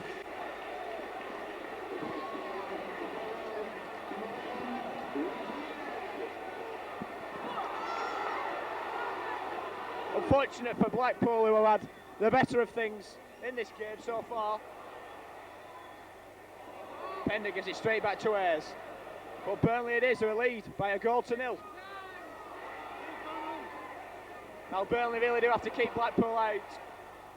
The cross comes over, it's 1-0! It's David Ayres. And what an amazing 2 minutes in this game. Well, the first goal coming by Roger Eli, the Burnley defence never really settled. The cross by Trevor Sinclair, and there was David Ayres to head the ball home. Well, the score's deadlocked again. 2 goals in a space of a minute, and now it's Burnley 1, Blackpool 1.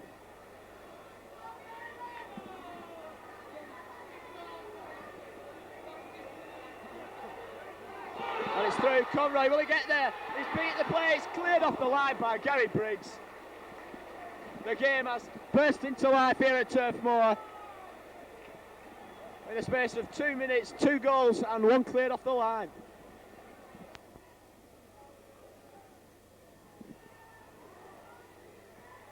Punched away there by the Burnley keeper, Nicky Walker.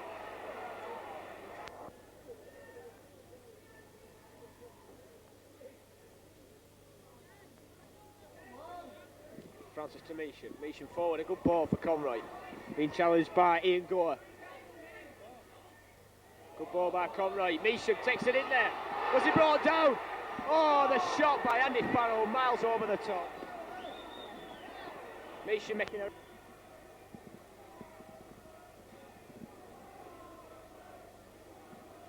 Davis takes it forward. Good header by Pender.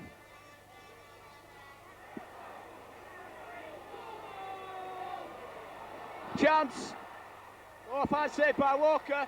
Off the line. Is it going in? It's ricocheting about. But that was a superb save by Nicky Walker.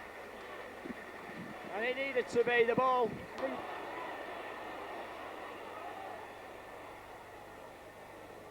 Back to Jacob. Flick forward. Tangerine head on it though. And it's hooked forward. The chance. Bambers through. Oh, a brilliant tackle. An absolutely superb tackle there by John Pender. Eli to Francis. Good ball, finds Conroy. And if the cross by Conroy. 3 players going for the ball and 3 players missed the ball. Full-time whistle goals. The match is a draw. Burnley 1, Blackpool 1. Newton.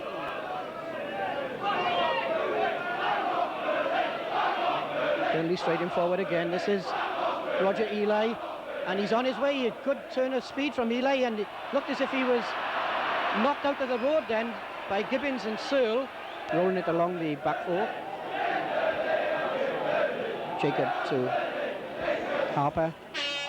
Good cross, Conroy! And Ward was nowhere then, Richard. And Conroy made the right connection. Cardiff could have been 1 down.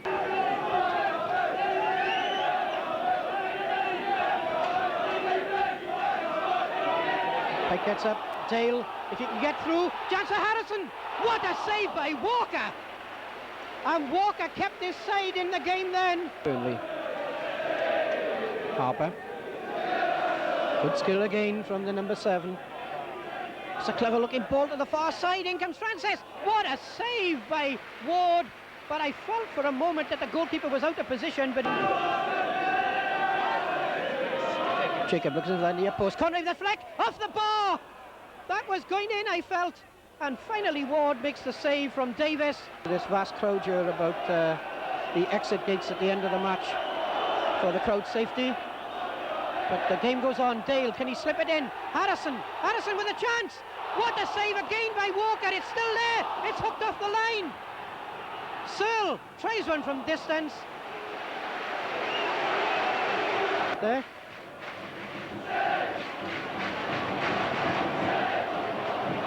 Well, you can tell it's a match, Richard, with a big occasion to have a dog on the pitch. And a very quick one at that, John. A sign of the times as well, though, in this match is the corner tally, because that's I make that Cardiff's 3rd corner of the second half, and they had 4 in the first, and Burnley have yet to win a corner this half. I think through midfield, and they're succeeding. But then finally it's Farrell in on Newton to stop all that, as Burnley go long again, trying to catch the Cardiff offside trap. And Francis is all right. Eli waits. In comes the cross. And what a good save by Ward. So now Burnley have another corner. John Deary. Only Carl Dale up on the halfway line for Cardiff City. In comes the corner. Up goes Davis. Pike was highest. Drops for Randall. There's the shot. It's there. It's there. It might have taken a slight deflection, but it's Randall's goal, and the Bob Bank has gone silent.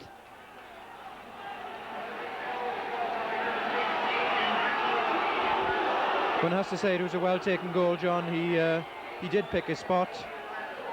and he fired one from a good distance there, and Gavin Ward dived to his right, but it was always going away from him. He made some vital saves when they were needed earlier in the match, and now he drives Burnley forward with a deep kick. Lancashire gives chase. There's trouble here. Conroy has scored, has he? He has, on the rebound.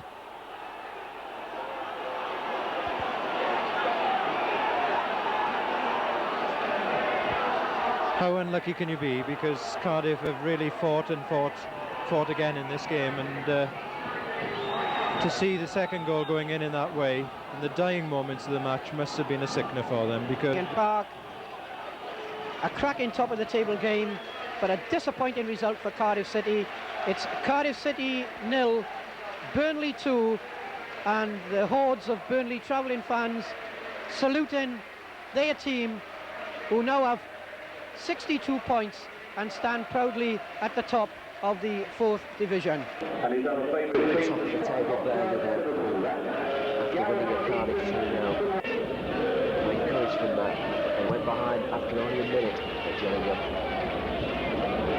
David Crime, eventually on the end of this, sliding the ball into the corner and putting Gillingham ahead, as I say, after 60 seconds.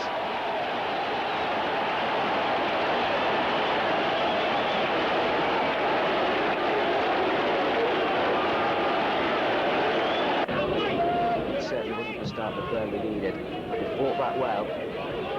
Francis and Measham both into passing. Measham going through for what looked like his second goal in the senior game. Unfortunately brought back from the bench by Mike Conroy. Early in the second half, Burnley went close through Conroy. Good save from the Gillingham keeper, preventing him getting the equaliser.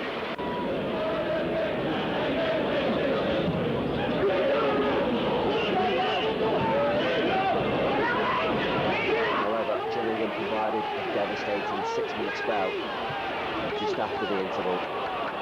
Started with Peter Beadle heading in from that looping cross. That made it 2-0.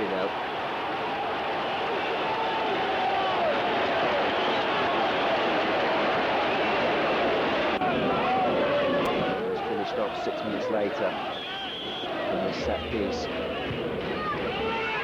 Steve Lovell, the man there on the floor, heading in powerfully to make it 3-0 and sealing Burnley's fate. It also knocked them off the top of the 4th division, but there's no doubt he could recover that.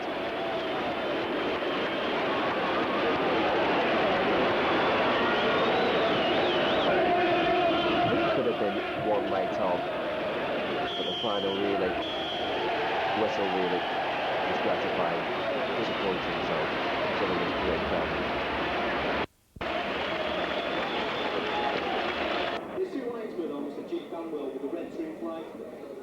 Running forward, the cross comes over straight away by Dave Barnet.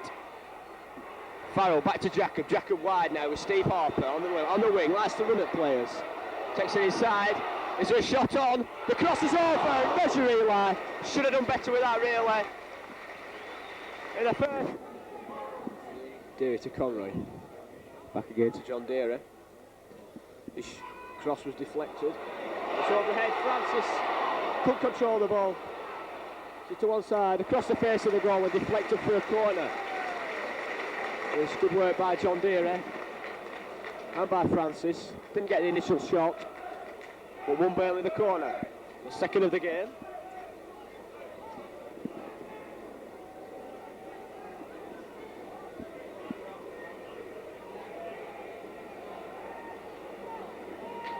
Jacob again.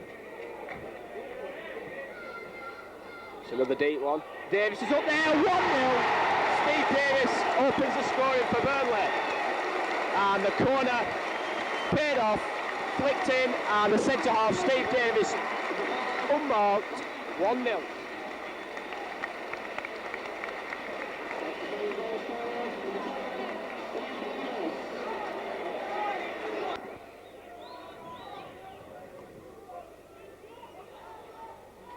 Good running by Conroy. Deary's in there. Across the chance. John Deary. Fine save by Phillips. The second attempted shot by John Deere, who palmed away. 22 minutes gone here, Turf Moor, still Burnley 1, Barnet 0. Francis. Makes space for himself, the shot. Not so far wide of Gary Phillips' right-hand post by John Francis. Seized on the situation well. De Conroy keen to play the free kick a bit too quick.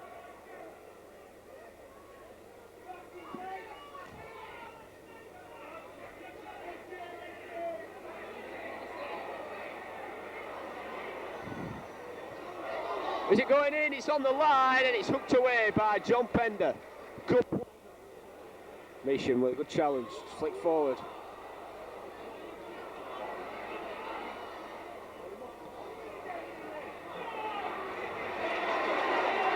Good play by Deere. Wide with Harper.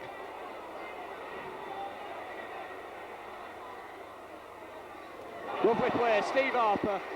Things have opened up. Conroy must be. No, offside, says the linesman. Well, good play by Steve Harper, superb footwork.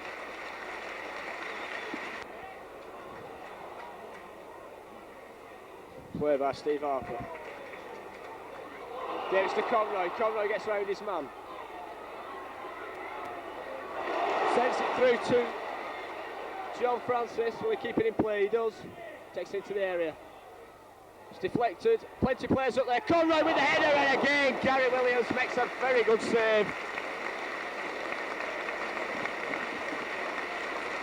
Conroy directed the header into the top corner, and Williams full stretch again, palms the ball over the crossbar.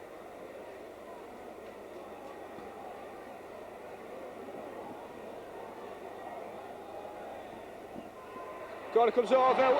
Is it a penalty? The referee doesn't want to know. There's a Burnley player down injured.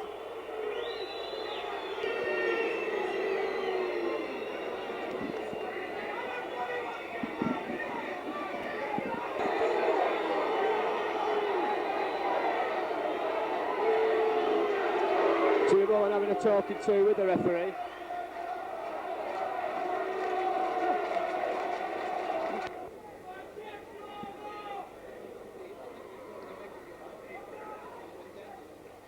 Good head by Ian Measham. Conroy now for Burnley. Francis finds Measham in a lot of space. It's across the face of the goal, and it's an own goal by Dave Barnet, and it's Burnley 2, Barnet 0. Well, all credit to that has to go to the two players, Ian Measham and John Francis.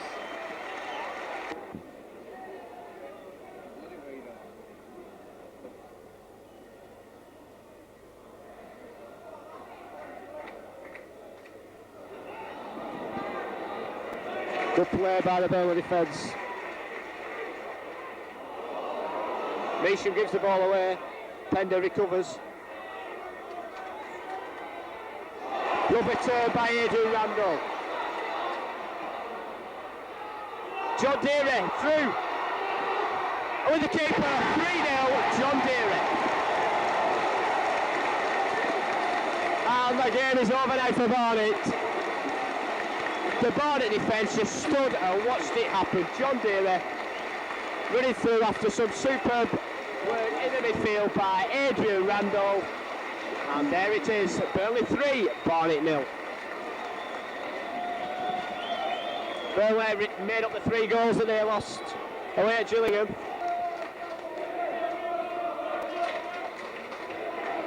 Deere, the shot. It's Roger Eli now in possession. Goes out to Randall. Love the turn. Wide with Harper. Harper holds things up to Randall. Crossed over. Conroy over the top. Never really got his head above the ball there. And over the top there by Matt Conroy. Full time. Burnley win by 3-0 against Barnet. There was a real Derby Day atmosphere for the visit of Halifax Town. The team from across the Pennines tried to spoil Burnley's promotion hopes. For a long while it seemed that they would succeed. Burnley whittled out very few clear opportunities. Harper, the man with one early on, deep cross onto Conroy's head, also onto the bar.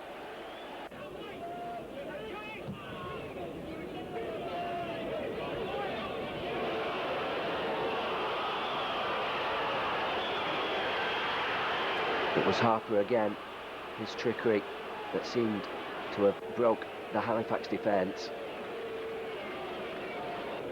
Unfortunately, the shot in the end was well saved.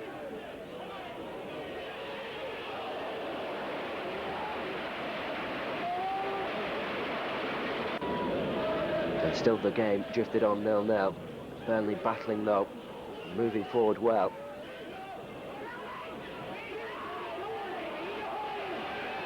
A cross finally coming onto the head of Lancashire. He wasn't too far away from giving Burnley the lead.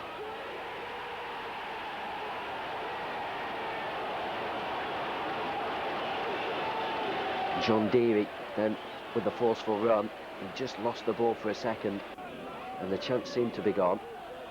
Harper then took the running up.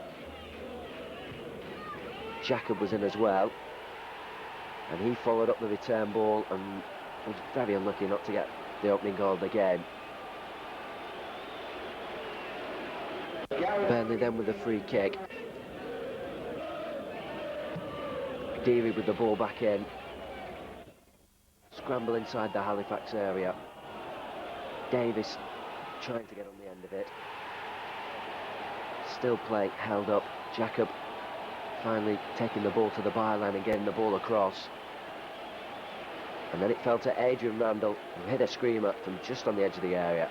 But the Shaman keeping out Burnley.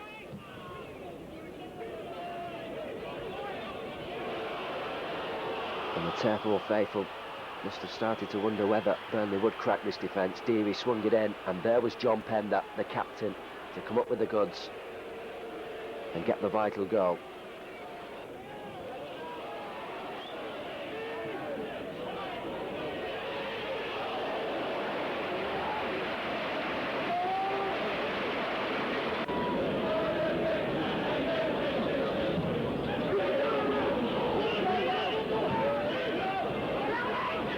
It really should have been 2. Free kick on the edge of the area. Francis took it himself and just drifted the ball wide from a good position, but it was 3 points that was needed despite a late Halifax revival. 1-0 was good enough. For Mr. Watson to get us underway.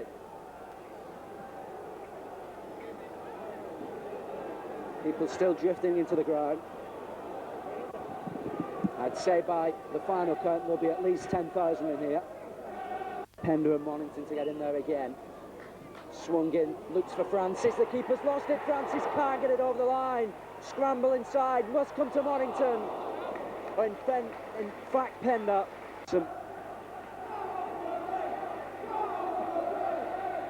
Swung in again, real pressure, there's the goal, surely handball, penalty. Pender's header.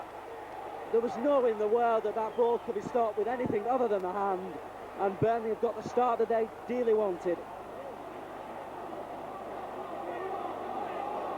And it might be even a sending off. No, it was a deliberate handball, and Mike Conroy has been given the opportunity to score from the spot.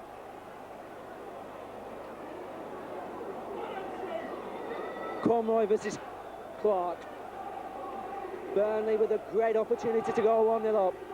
Clark, can he stop Conroy? No, Conroy's put Burnley in the lead. His 24th goal this season sees Burnley go 1-0 in front here in the northern area semi-final, and now Huddersfield will have to come at Burnley. No more offside shots will be played in this game. He was certainly onside, spreads it to Harper. Harper now has got men in the centre, decides to go to long man's fancier shot. Harper, great shot, comes to Eli, over the bar. It was the run through Mike Conroy from the penalty spot. Burnley's leading goal scorer got his 24th goal of the season. As Roger Eli goes through, the referee waves play on. Eli beats the keeper and scores 2-0 to Burnley. And it was as simple as that. Roger Eli picks up his 11th goal of the season. Ian Nisley looked for the free kick, seeing the referee waving play on. Eli Harper, back to Jacob. Up goes Conroy. That's a good flick on. Maybe a chance here for Andy Farrell. Oh, drove it wide. Contact. But he's become the second Burnley player to go in the book. Here's Francis. Francis has got Lancashire in support. It's got to be played through for Lancashire. Delightful ball through. Lancashire in the clear. Skews his shot just wide. The opportunity arose. And Deary with a free kick. Can he put the icing on the cake? Donovan under pressure from his opposite number. And John Deary has said something to his man, and Deary will surely go off now if he's going to go in the book. He's already been given the yellow card from Mr. Watson, and this really would be a disaster for Burnley. Amazingly, John Deary is going to be given the red card from Mr. Watson, and he's going to spoil what has been an exceptional night for Burnley. But they're down to 10 men, and Huddersfield now have been given the opportunity to get back in. There goes the end of this Northern Section semi-final. Burnley have won this game and are moving to the final of the Autoglass Northern Section against, we think, Stockport, thanks to a 2-0 win. Goals from Mike Conroy and Roger Eli. An important away trip for Burnley. Mansfield, one of the teams at the top, challenging with them. Burnley, though, came away with a great result, a 1-0 win. The action's coming up. Watch for Francis's back heel, clever as they come, and Conroy's finish even better. Burnley now back on course for that championship, just a point behind Blackpool with 2 games in hand. Burnley back on course. To 5th place, Barnet was one that no one was really relishing in the Burnley camp, but confidence was high thanks to the last away game, which was a win against Mansfield Town. The ground has a notorious slope, and it offers an advantage to Barnet, who play on it week in, week out. Burnley struggled in the first half, but John Pender's excellence in defence, plus Chris Pearce's agility in the nets, kept Barnet out. That chance there was just one of 2 or 3 that Barnet had in the first half. A massive crowd on. Quite a few from Burnley. You can see them all to that far side. As Barnet string together another good move. Pender with a header out. Still Barnet with the opportunity.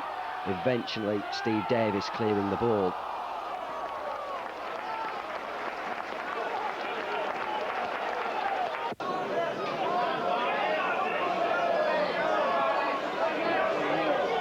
Things would get better for Burnley in the second half, but they had to put up with some fierce shooting from the Barnet defenders as well as strikers. They're the right back getting in quite a good shot. But as we said, Barnet were put under pressure in the second half as Burnley used the slope to good advantage. Randall up there, as is Conroy. Appeals for handball, unfortunately not given. Still the pressure on the London club. Randall again involved.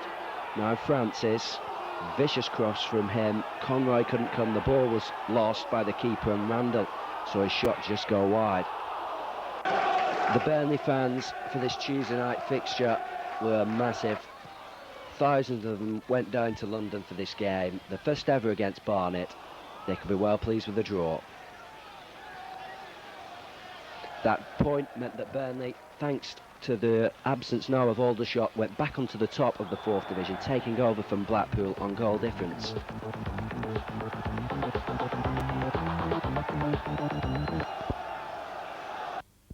Threads it out to Ogani. This could be dangerous. It comes to Comstead. Comstead shot. Oh, what a goal! What a goal by Paul Comstead, the 6th of the afternoon. And penalty area. Ogani. Oh, that's a beautiful goal there by Gary Rowell. Robbie Paynton arrives from Maidstone to swell the Burnley ranks. We have some action of him following.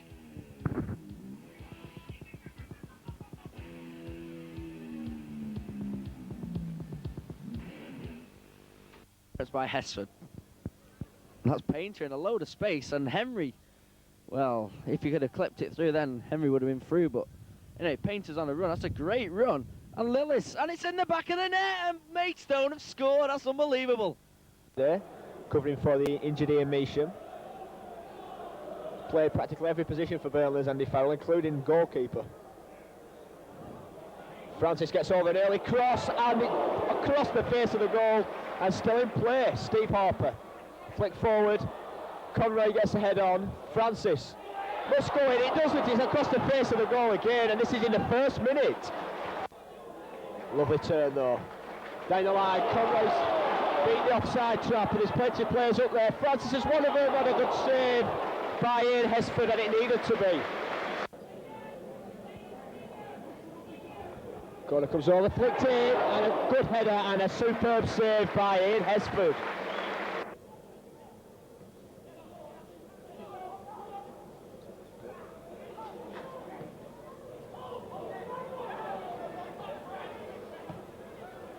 That's why now Conroy, will he get round his man? He does, was he brought down? Oh, it's the post there. Play with the keeper, got a touch on it there.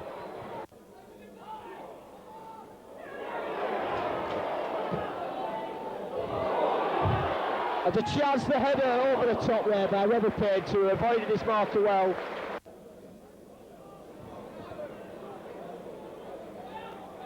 Deary. Davis is up there, and the header wide of the post again by Burnley. This time Steve Davis. It's not fun to watch this from a Burnley point of view. And it's crossed over, and Lace is there. He gets a foot on the ball. And everybody's just standing there in the Burnley defence. And the shot, and it's 1-0 to Maidstone. And now Burnley really do have to work hard. And it's all real that Maidstone deserve. Good header by Farrell. Eli to Deary. Deary breaking forward now. To penalty area, a superb stop by Hesford. From a good move and a good breaking by John Deary. Hesford. It's back in. The chance, Davis. Oh, the fine save again by Hesford on Steve Davis.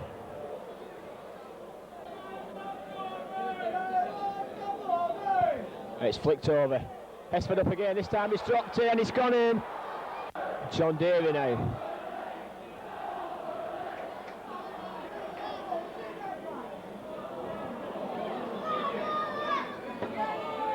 Shot, and it's the equaliser by Steve Davis, and about time.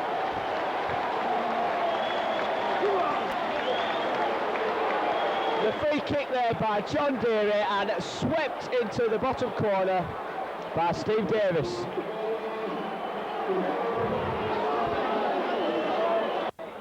Come on, mate. Anyway, if he'll get there. Into the penalty areas.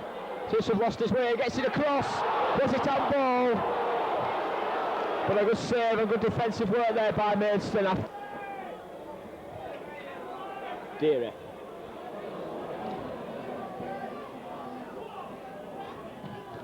Davis cross. Yates flicks it on. Eli.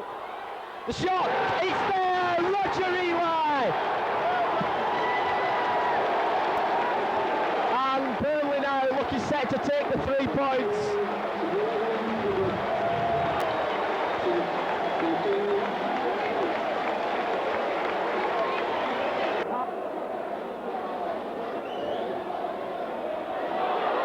It could go anywhere. And there's bad scenes happening here at Turf Moor.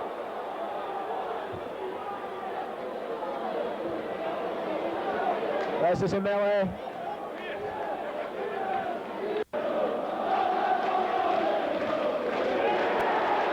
And it's a red card for Lyberth Henry. And you can't really blame the referee there.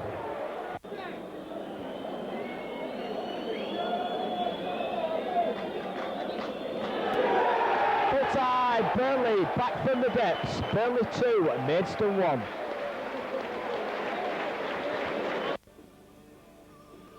In March, the Saturday triumphing 2-1 at home to Maidstone United. Not the... And Eli gives it... it's Roger Eli now, breaking through, and he shoots, but a fine save there by Alan Judge. And it's... Andy Farrell to take the kick.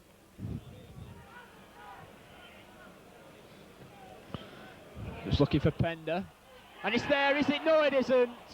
Steve Davis wide of the post there after evading his marker.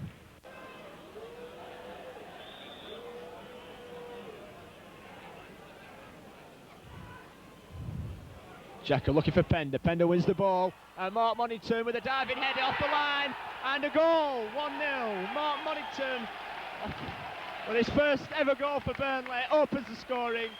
And it's Burnley 1, Hereford 0.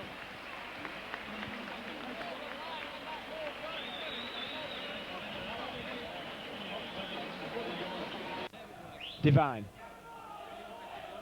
Monington. It's Downs. Farrell. Good ball down the line for Conroy.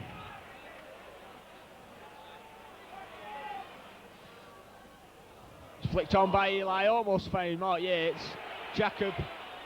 Eli turns. Conroy shoots, and what a goal by Mike Conroy. That's his 21st league goal of the season, and Burnley's second. Yates. Conroy now.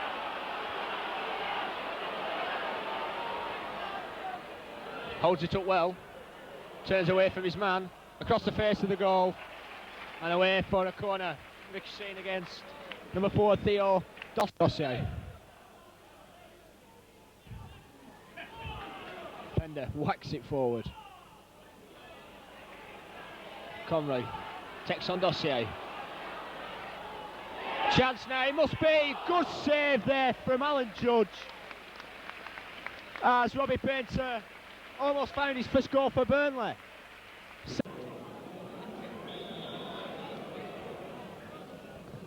Davis chips it forward. Monington's up there again. And Alan Judge puts the ball out of the air, throws it wide. And Burnley another 3 points. Burnley 2, Hereford 0. Goals from Mark Monington and Mike Conroy. For a month left then of this season, and Burnley away to promotion-seeking Crewe. Vital game for Burnley, but an even vitaler one for the Gresty Road team. It was a full house too, near enough. Crewe on the attack, but watch for the quick counter attack from defence. Burnley capable of catching teams. Conroy with an excellent pass, and John Deary is away. Unfortunately, the shot didn't match the run.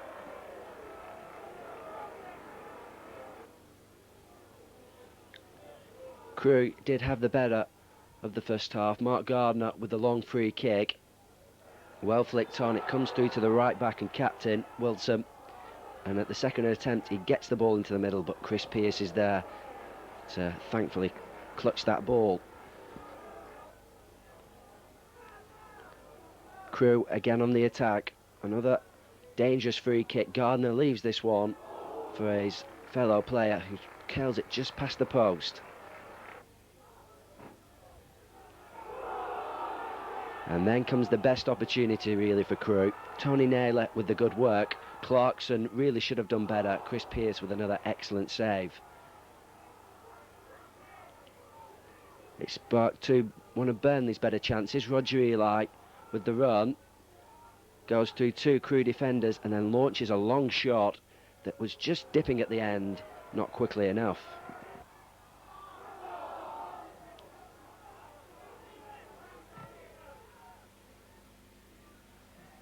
Measham again involved.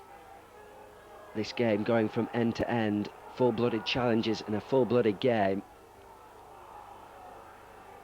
The shot comes in the end from Lancashire. Another good save. Measham involved again, and his cross causes havoc in the Crewe defence. Roger Eli nearly managed to get on the end, but still the game was drifting goallessly for a draw. That was until this free kick's given away on the edge of the area.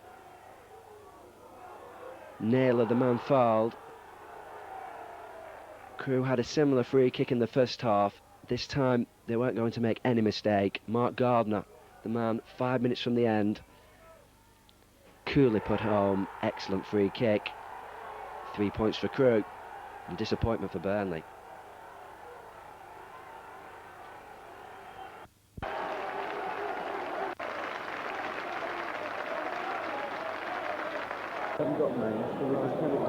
Versus fourth then in the division-wise, Burnley versus Stockport County in the Autoglass Trophy area final first leg at Turf Moor. And Burnley first on the attack and with the first chance, but with 6 first teamers missing, John Pender's header was one of few chances that came the Turf Moor side's way. A massive crowd here at Burnley. Roger Eli, one of the survivors of the injury bout at the moment. His run and cross nearly provided a chance, but there was nobody there sufficiently enough to create and put away the opportunity.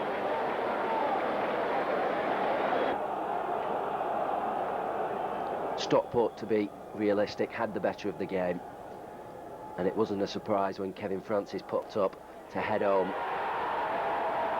the first goal of the game in the second half. Goal scorer for Stockport County, number 9, Kevin Francis.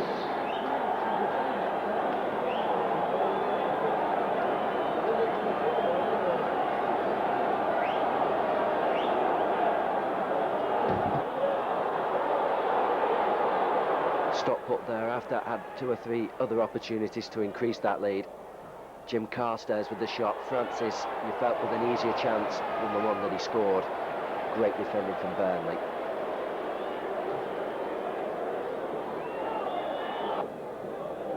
Peter Ward then probably came the nearest that anybody did other than scoring. That free kick hitting the bar, and somehow Burnley scampering the ball away.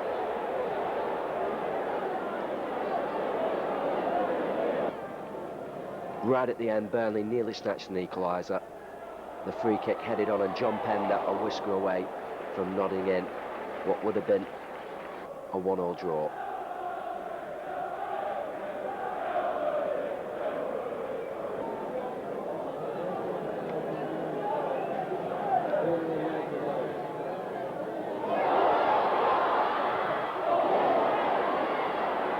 Graham Lancashire, like the rest of the side, did his best.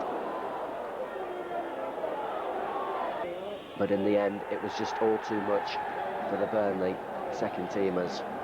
Stockport winning the first leg 1-0. Evening at Turf Moor. Don't forget our next match here at Turf Moor. Well, Jimmy, a frustrating night for Burnley tonight, but do you think you can still get through to Wembley? Well, you've got to believe so, haven't you? Because at the end of the day, we're only 1 down, albeit it was our home leg. We've got to go there, and I know how difficult it is because I was there on 2 or 3 occasions leading up to this game to watch Stockport's games, and they're an intimidating sort of side, and we know exactly what we've got to do to try and get the right result. How difficult do you think it was for the team trying to cope with 6'7" Kevin Francis? Well, I don't think it was difficult for the team to deal with 6'7" Kevin Francis. It was difficult for the team to deal with 6 people who should have been playing tonight who weren't playing. And that was the problem that we had leading up to tonight's game. I had 4 very bad injuries and 2 lads who were normally in the team who were cup-tied because of them, who I've bought in recent months, who've played for the previous clubs. So that was the most difficult part to accept tonight. Mike Conroy, I suppose, the notable absentee. Well, your top goal scorer. He's got 25 goals this year. He's had a magnificent season, and at the last minute you find out that well, put it like this, at 6:15 tonight, I thought he was playing, and then eventually I find out that he's not playing. But as you said, 1-0 down from the home leg, you could still go there and do to Stockport what they've done to you here, in a sense.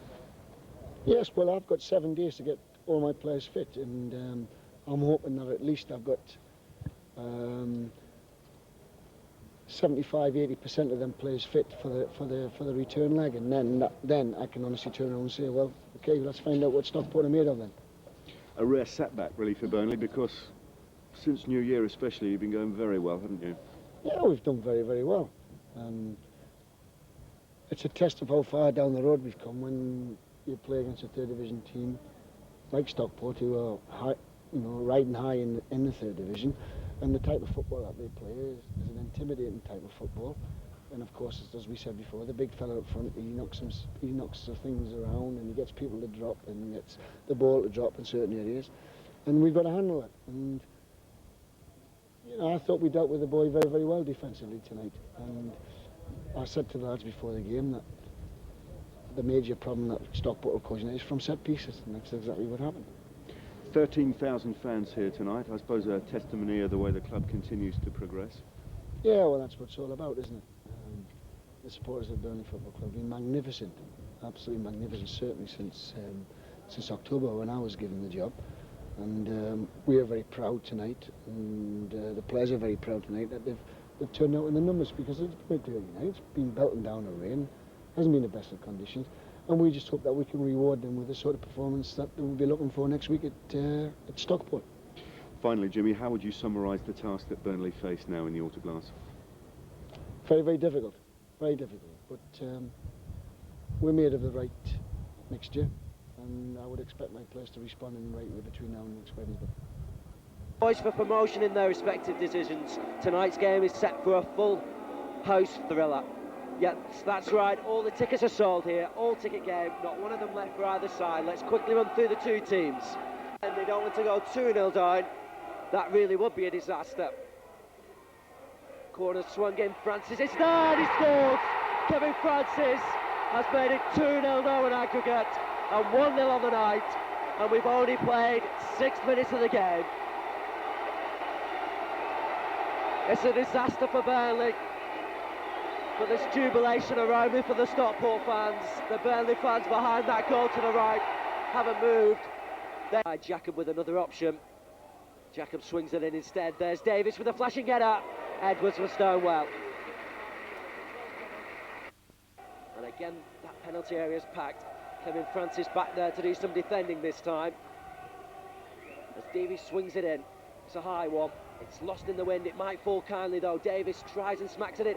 No, it does fall kindly. Shot goes in. Burnley a level. 1-1, and it's there. John Pender, the captain, has come up with the goods in the 23rd minute. John Pender, a cracking strike. There was pinball inside the area, silence around me. County can't believe it, but John Pender has provided Burnley with a lifeline. Self onto the county player, the referee waits play on. Jim Gannon's got Francis. Great save from Chris Pearce. Pulled off an excellent stop there to deny Kevin Francis his third goal in 2 games, and his second goal here tonight. Beaumont asked for the short ball to be played, it was done. Stork knocks it in, Farrell heads it out. Still with Beaumont though, edge of the area. Again it's scrappy there, might fall for Stockport, it does. Wheeler, might fall for Gannon, it does. There is the Stockport winner, I feel. It's 2-1 on the night now. Jim Gannon has swatted on the goal, but Mayfield will take Stockport to Wembley. Disaster for Burnley.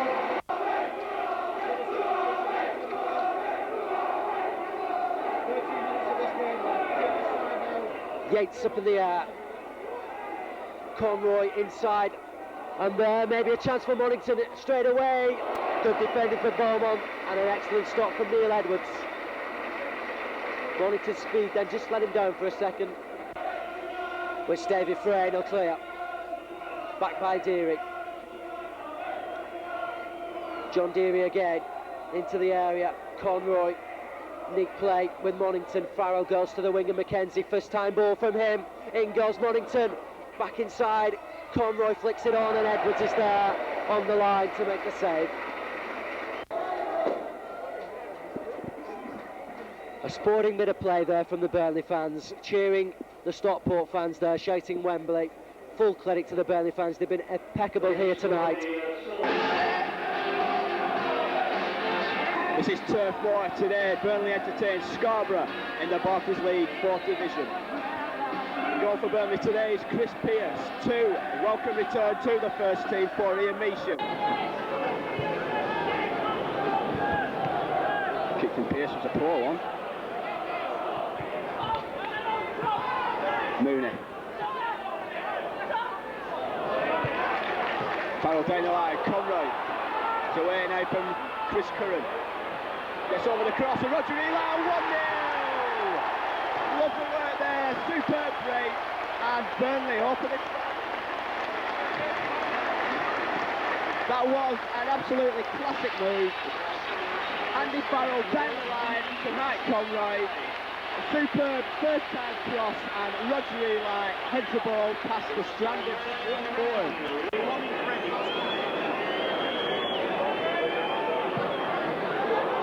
Conroy now into the penalty area, looking for support. Asked Francis to do a little too much there. It's Measham now for Burnley. The ball inside, Roger Eli turns his man, the shot, and what a superb save again by Stuart Ford as Francis turned away from Mudd. A first time shot tipped over spectacularly.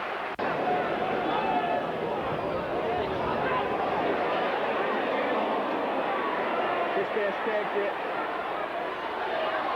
Oh, and it's there. Scarborough have equalised. Mistake by Burnley, and in particular Chris Pearce, and it's Lee Hurst with the credit.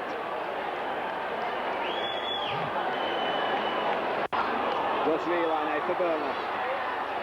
Good ball. Robbie Painter now on the right for Burnley. It's cross. John Deary running in.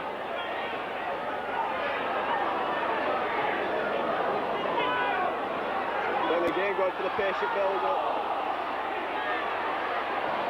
Roger Eli over the top. It's a goal kick.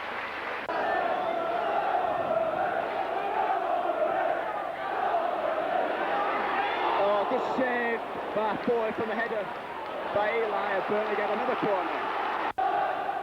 Looked over. Against the crossbar from the corner there by George Jacob.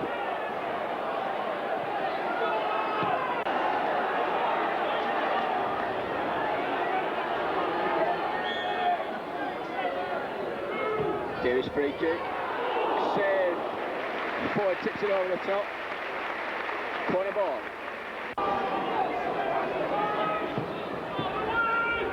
Ford. The header on. Painter now for Burnley. Gets over the cross. Held well by Ford.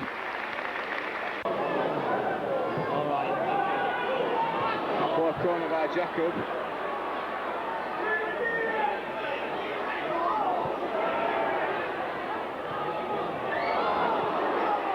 Harper shoots, good save by Ford.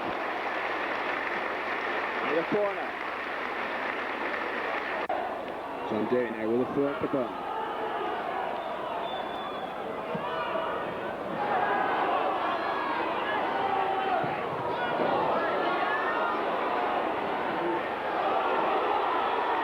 Measham sends it over. Oh, Job Pendy missed an open net.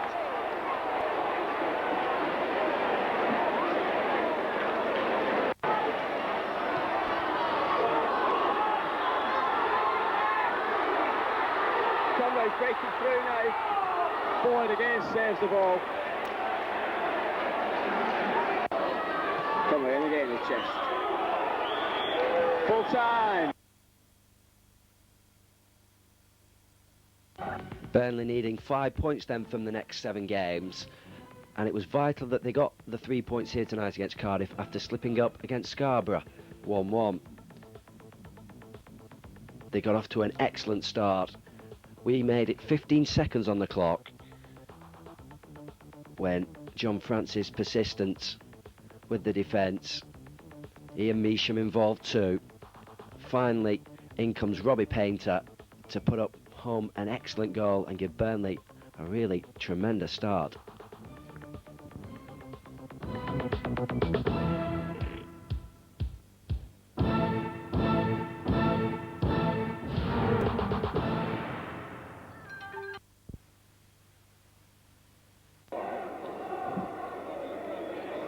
Deary, is it wide to George Jacob? Good play there from the Burnley midfielder.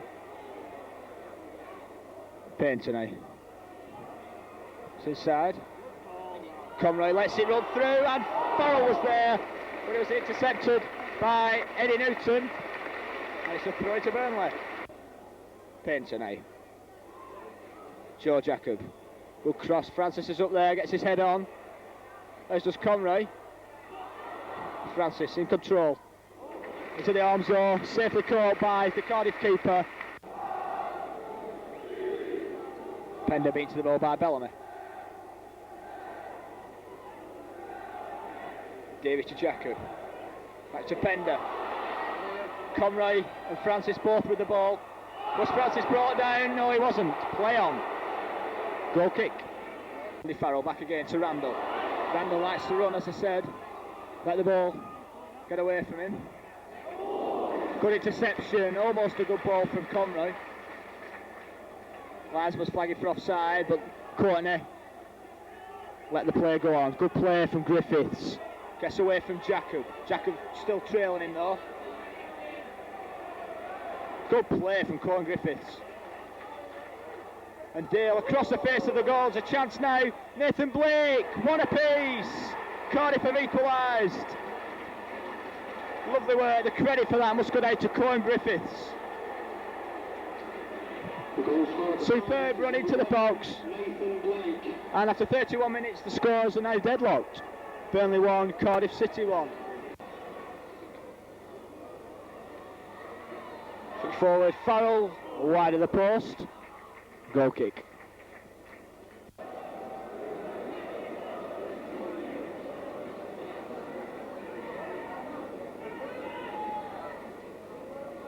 Pender wins the header yet again.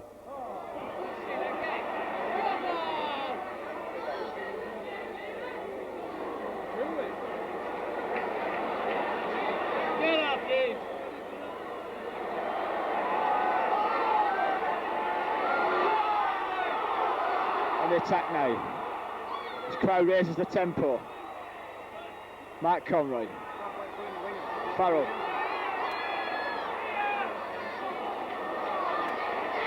Wide with Measham. Into the box. So flick on, and a chance, 2-1! And the goal scorer for Burnley is Andy Farrell as Burnley retake the lead.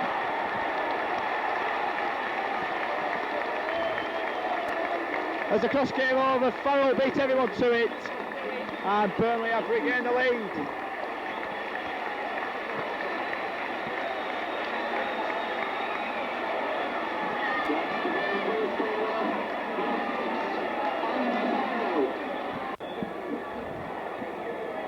George Jacob with the corner now for Burnley.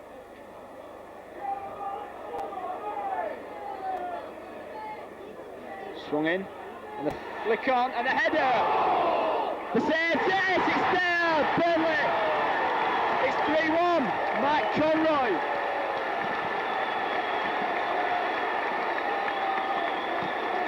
He hasn't scored for a while, but what a time to get his 27th goal of the season.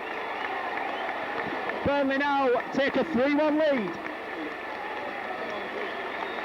And for the first time in the game, Burnley have a 2-goal advantage.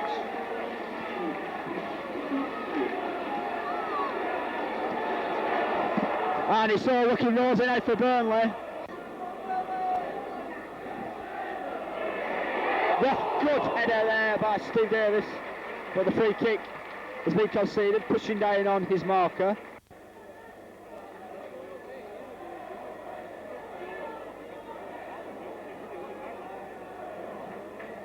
Farrell forward, Conroy beats the offside trap.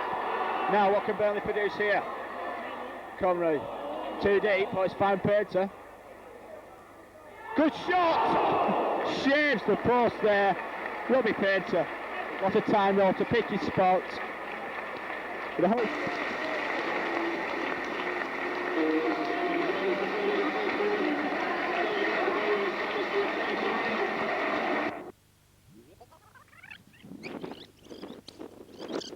Do you feel the tradition of those days has remained with the club right throughout the lean years? Absolutely, you can just see around today. I mean, there's absolutely, seems to be thousands of people around, and tradition hasn't gone from Burnley Football Club now. Do you feel this is the best Burnley team for quite some years, sir? Probably for half a dozen years, yeah. I think they could even go through the 3rd division this time, so straight into the 2nd, I think, next year. What do you feel has been the big difference since Jimmy Mullen took over? What do you feel he's done differently to Frank Casper? Team spirit.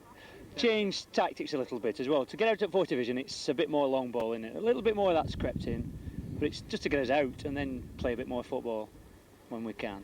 And do you feel there's a nucleus to go straight through the 3rd division and back to where Burnley belong? Absolutely. Good squad. It's got a strength in the squad as well. Young players, talent, skill, it's there. It's there. Supporting Burnley for quite a while. Can you remember the Championship season? Yes, I can. Yeah, we used to come with my father then in those days to watch 1st Division Championship. Yeah.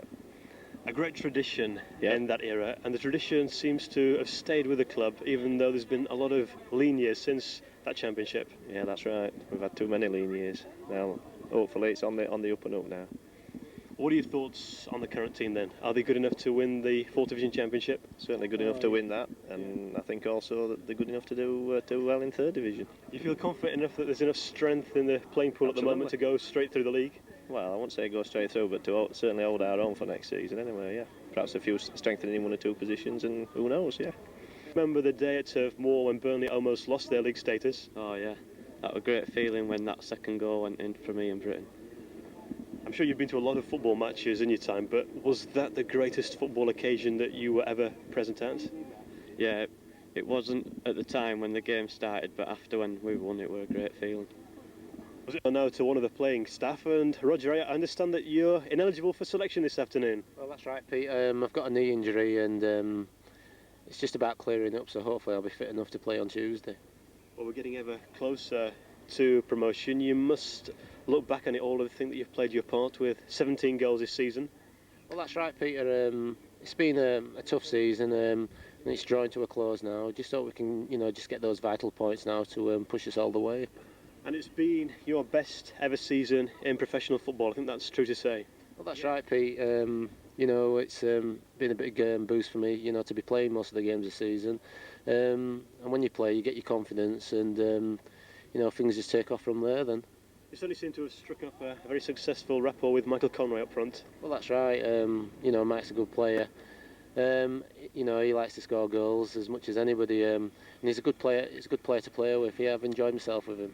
Now, looking at the 17 goals you scored, I'm sure the pick of those 17 was the Mark Hughes style goal against Maidstone.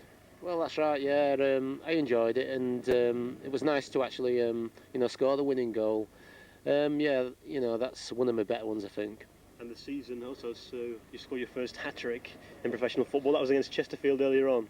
Well, that's right. With a big help from Mike Conroy, I think he actually set 2 of them up. It's nice. I've got the ball at home. I did enjoy that one. And the crowds, really, Pete. I mean, all the players out on the park want to do well for the supporters of Burnley, and that's added pressure.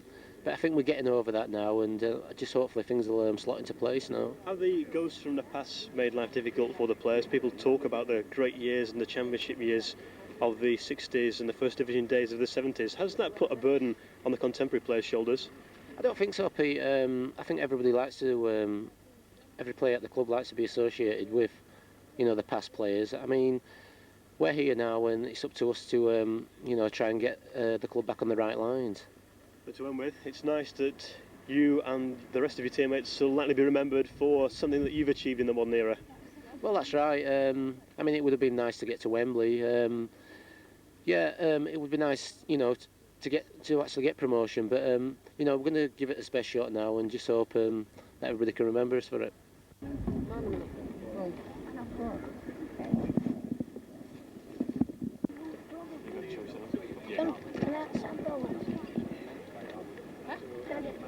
Great. Of course they are, aren't they? What do you say? See you later.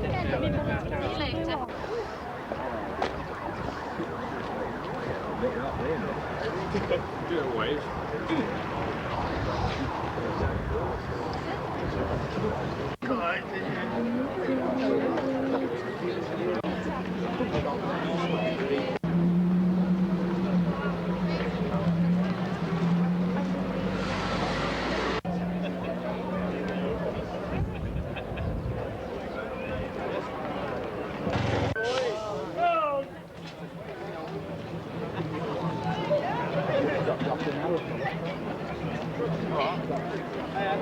Hi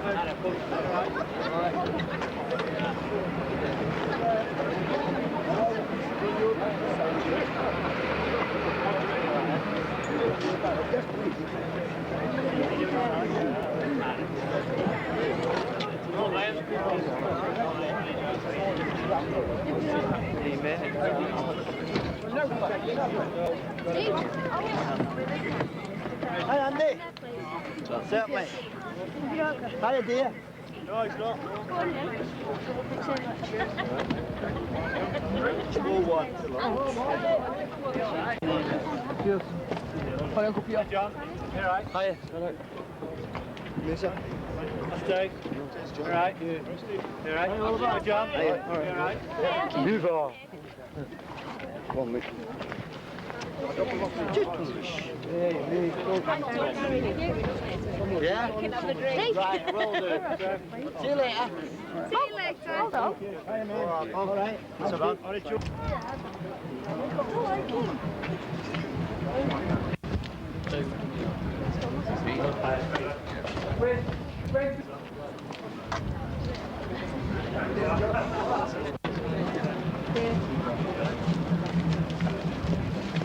Happy.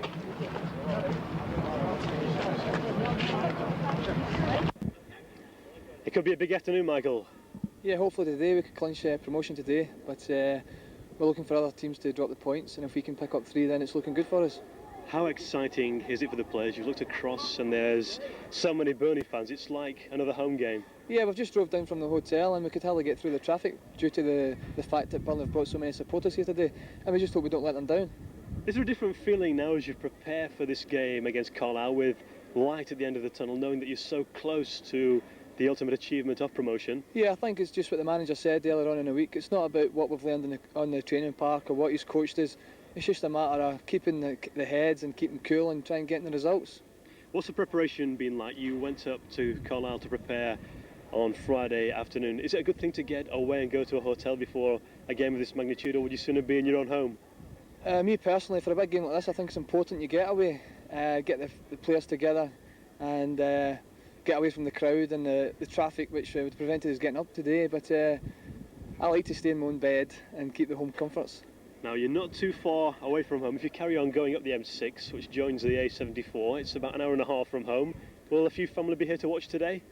Yeah, there'll be a few down today. I'm just worried in case I can't get enough tickets. Burnley's longest serving player will be participating in this afternoon's game. What will it mean to you if you help Burnley win promotion? Well, having been here 5 years, I have a lot of feeling for the club, you know, and with the support that follows us everywhere, you know, it goes through to the players as well, so it'll mean a lot to me. So many here at Brunton Park, it'll be like another home game. How big a help are they? Well, obviously they're a big help. You know, I've played at Colchester and you have about 11 people follow you away from home, and it is a big help to have the people, you know, come and support you wherever you play. Is it a matter of bottle at this stage of the season when you get so close to the prize you've been chasing all season? We've seen teams like Manchester United falter under the pressure. Do you have to try and keep your nerve? Is that very much part of it? Well, you just take each game as it comes. You just go out there and try and win the next game, and hopefully we can get a result this afternoon, and hopefully it might clinch it for us at the end of the day, and then we can look to win the actual title. What are your thoughts on Carlisle? The league position suggests they've had a poor season, but you can never take anything for granted in this game. Well, I think every team in the league is capable of beating everybody on the day, so we won't be looking at them and thinking, well, this is going to be an easy one. We just go out there, roll our sleeves up, and try and get a result. Will promotion be the highlight of your career if and when it is achieved?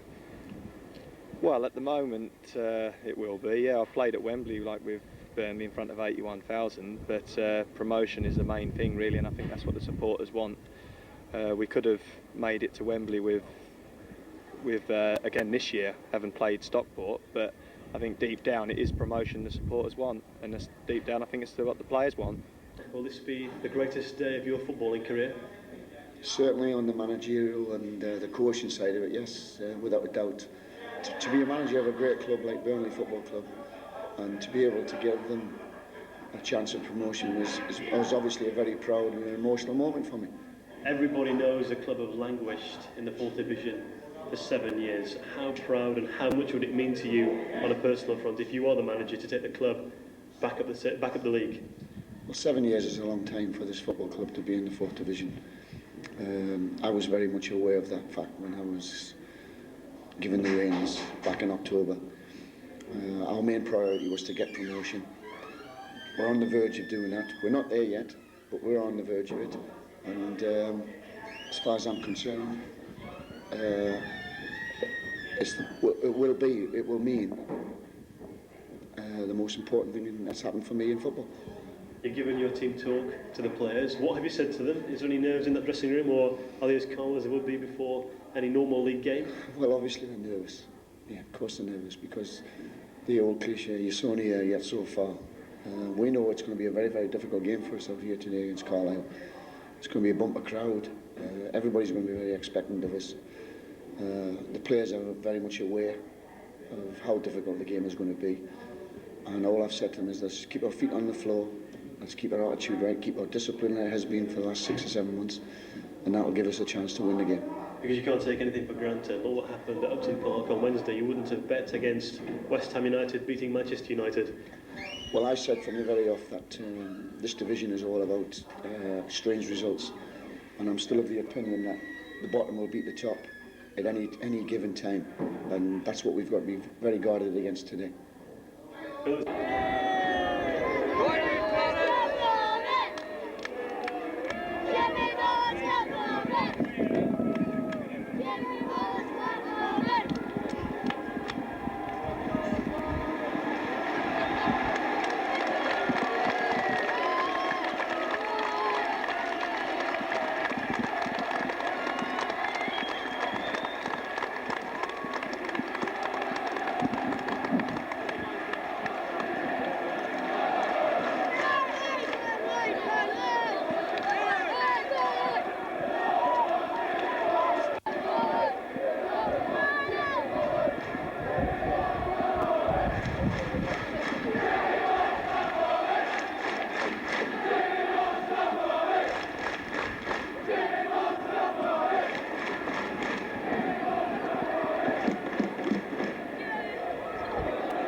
Yes. What's the score going to be? I think about 2-0 to Burnley. That's all we want. We're the Nottingham branch of the Cardiff support. Whereabouts are you from? Nottingham. We're the Nottingham branch. Yeah, every week. Yeah, easy. Oh, 2 or 3-0. Right, thanks.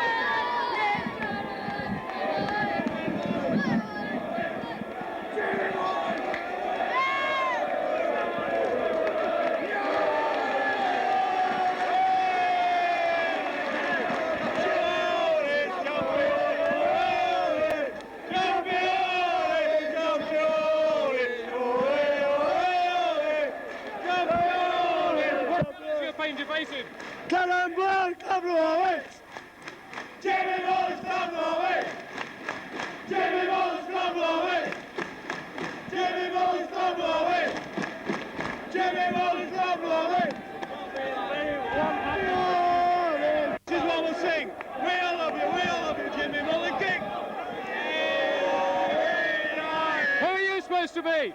Jimmy Mullen. Get it out, please.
Why are you dressed up like that? Pardon? Why are you dressed up like that? Because Should have been the last match of the season. it should have been the last match of the season, and we always dress up the last match of the season. It's been.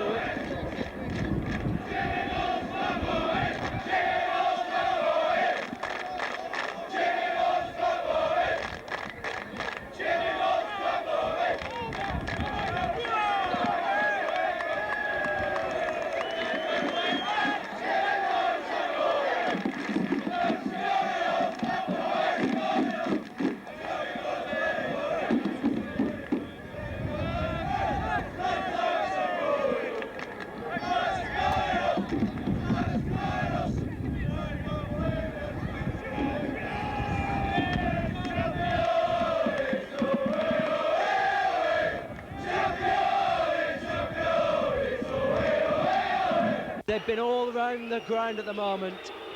Burnley fans everywhere, even in the home end, and now they're on the pitch. Here's Carlisle moving forward. Thomas with a delicate chip. Great save by Williams, and suddenly Carlisle come very near to giving us our opening goal of the game. Trying to counter-attack.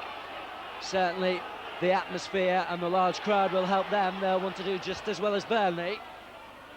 As the cross is drove in, Williams misses it, and it's straight past the post.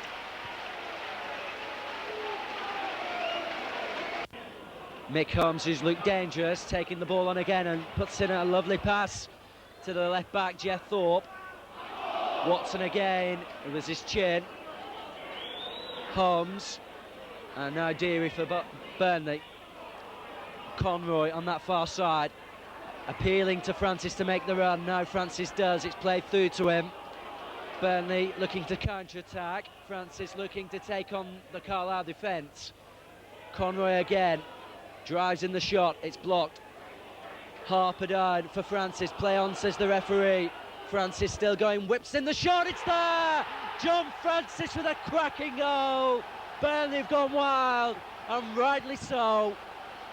Just 4 minutes from the end of this first half, and John Francis has produced a bit of magic that could well see his side in the third division next season. It was out of nothing. Francis showing his skill, and what can you say about that except it was excellently finished. Superb effort, even goalkeeper of the fourth division, Keelan O'Hanlon, couldn't stop that one. And now the Burnley fans really do have something to celebrate. But John Francis had to silence his critics. He was given the opportunity with that goal. Conroy heads the ball on, Francis is there again, the overhead kick, surely! Oh, Burnley getting a scrap and Conroy over the bar.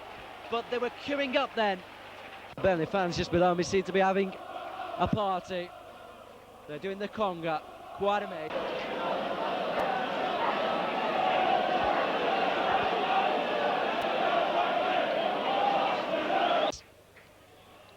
Now Thorpe swings in the cross.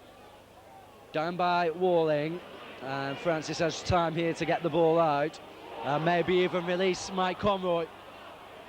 Conroy, 27 goals this season, keeps the ball and provides the cross. Painter's there, on goal maybe. Great save from Keelan O'Hanlon, and so nearly Mick Holmes then providing Burnley with a priceless and precious set. Falling in love with you. The Burnley fans are certainly with their Lancashire side, and on that score at the moment. Potts up for Walling, chances here, must go in and does. Gwyn Thomas has come up with a goal to deny Burnley. The goal that put Burnley in front from John Francis was certainly very special. It was on the edge of the box. He cut in and he killed one, you know, past their keeper. It was a very good goal. But before, you know, we didn't play. When we got that goal from John Francis, we should have controlled the game then. But, you know, it didn't happen. They come into it, scored the goal from my mistake. And, you know, in the end, we were happy with the draw. Yes, your mistake. You were trying to clear the ball, but played it straight to Gwyn Thomas's feet.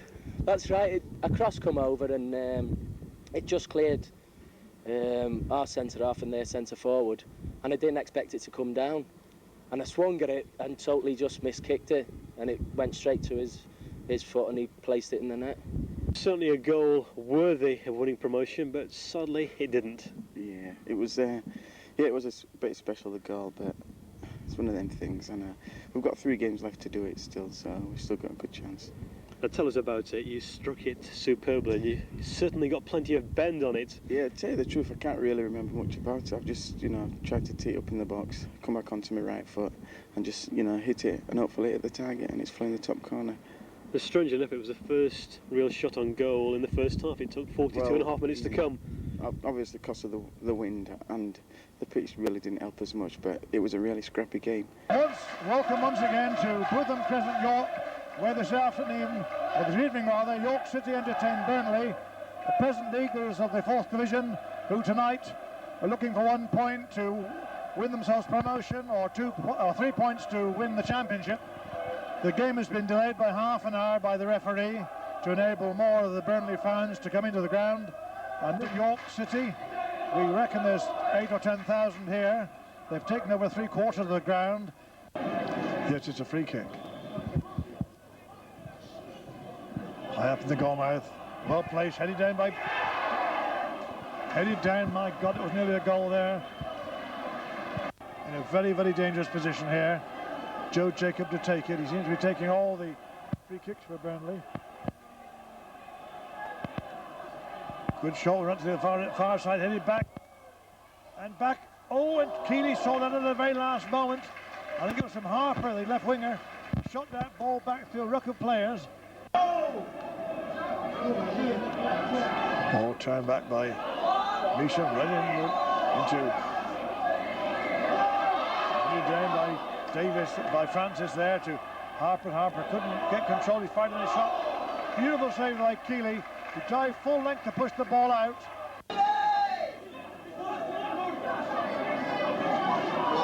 Finding McCarthy nicely. McCarthy on the ball, fires in a shot. And it's a goal! It's a goal! Ian Blackstone, who took that return. The goalkeeper saved the ball, but he couldn't stop the rebound. It's bounced straight back in the feet of Ian Blackstone, and Blackstone put that ball into the net for his... 3 players lined up to take the kick. Jacob's going to take it. Fires it in high, wide. Good shot by Joe Jacob, the fullback. Only left-footed. That's a good kick. Oh, what a good save by Keeley. A flying header by one of the Burnley forwards. I couldn't see it. Yeah. Deep kick. Headed back by... Looked like Andy Farrell. I think no, it was Davis. He did that ball back. The corner was taken very, very wide. Davis came running in and putting it over the bar. So Keeley clears the ball for York City. Headed back by Burnley. Burnley are attacking now. Conroy overhead kick. Oh, it's over. Oh, and it's saved on the line. It was saved on the line, but the goal's gone to Deary. The referee's having to intervene there because the goalkeeper, Dean Keeley, obviously felt he'd been fouled. He made the first save. A great save.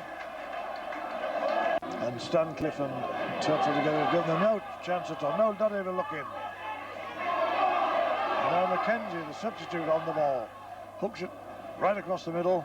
Francis heads it back, trying to find Conroy. The ball bounces down to Farrell, onto Francis. Francis finds a shot. Oh, and another great save there by Keeley.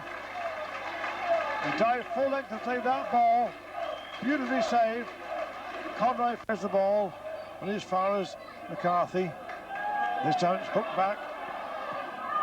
Wayne Hall clearing it first time. Right footed up to Tilly. Tilly gets the ball down. Running forward. Oh, the bad pass. Straight to Joe Jacob. Joe Jacob clears the ball high up. Finding Conroy. Conroy racing down on his own. Running into the area. Gets the ball into the middle. And he puts it. It's Francis. Francis scores. It must be the last kick of the game. And John Francis has put the ball into the net for Burnley. The Burnley fans are running on the field. Referee's calling the players back to the centre circle. The fans are going absolutely wild. That beautiful run by Conroy, which tore the heart out of the York defence. Got the ball in the 4 minutes of extra time.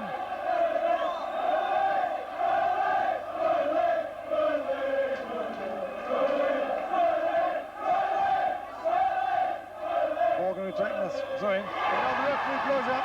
The game's all over. With nearly 5 minutes of extra time played, the Burnley fans are running on the field in ecstasy. They've won the championship tonight here at Bootham Crescent, York. York's nearly gone down 2-1, but it's cheered off by the Burnley fans. He's given away his shirt. He scored the first goal. Francis the winner. And we haven't seen scenes like this at Bootham Crescent, York for a long, long time.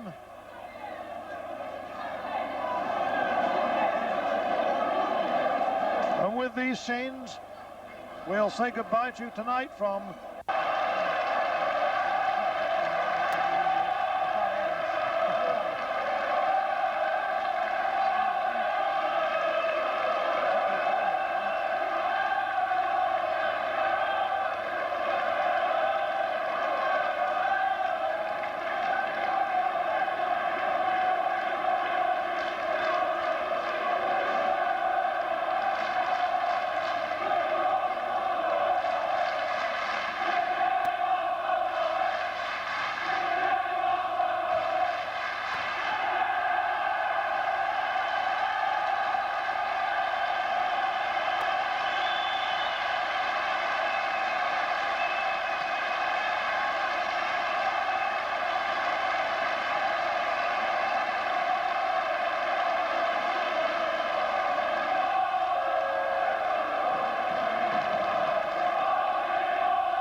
The following presentations were made prior to the Burnley's final home league game against Wrexham. There's Roger Eli picking up his Keith McNeil goal of the season. That was against Derby County in the Cup.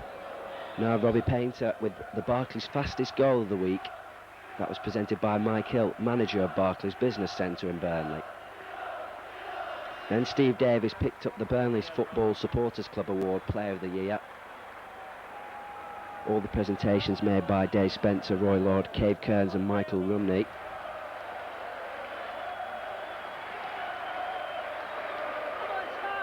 And then a very promising teenager picked up 2 delightful awards for him, Young Player of the Year and Most Promising Teenager to Graham Lancashire.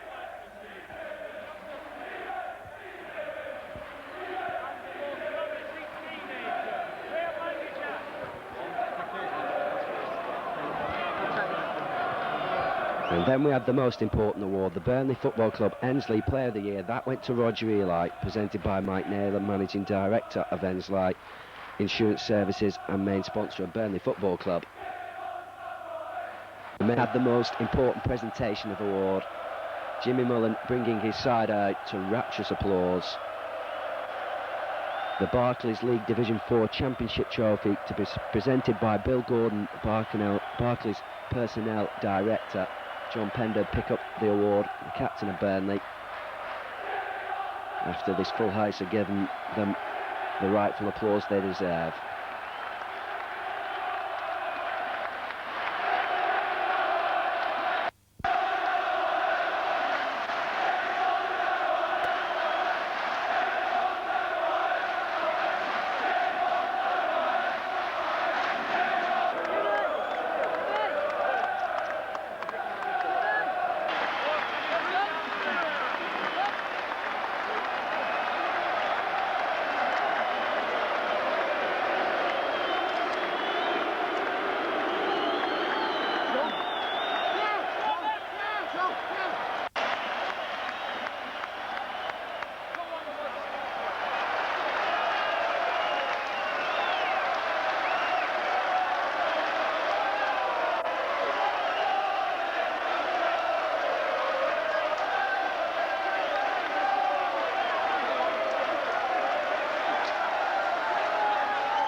32,000 people then crammed into Turf Moor for this final home game of the season.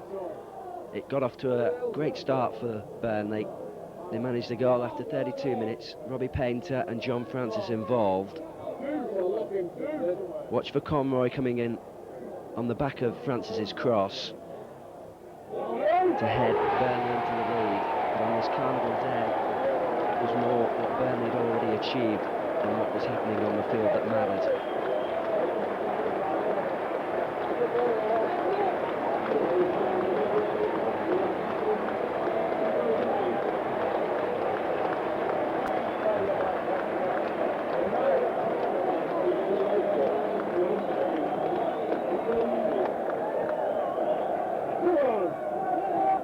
Wrexham, who have had such a good run in the Cup earlier in the season, have been known for party pooping, and John Paskin provided an equaliser midway through the second half to put things back at 1-1. Goal scorer for Wrexham is number 12, John Paskin. And then, after Mickey Thomas had done some good work, Gareth Owen came up with a winner some 18 minutes from time that even defeated the cameraman.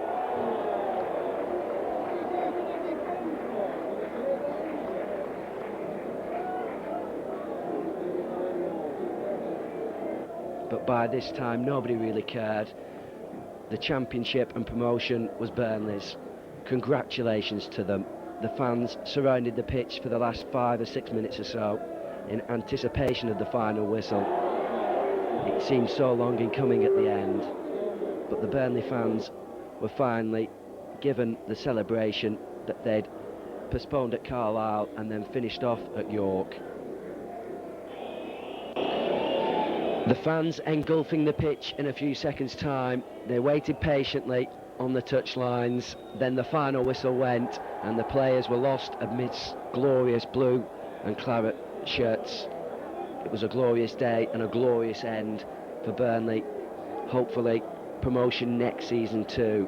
Maybe that's a bit far yet, but it's been a great year for Burnley, especially for their manager Jimmy Mullen and the players alike.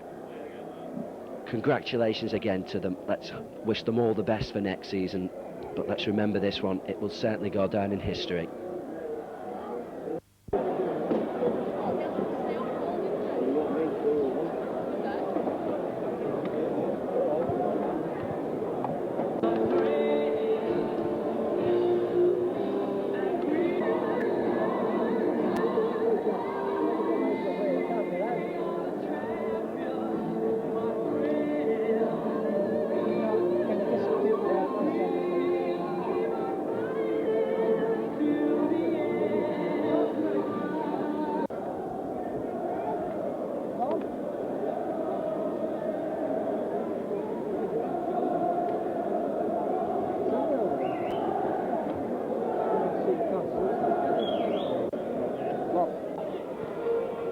Well, Steve Harper will probably rue that chance of failing to add to his tally this season.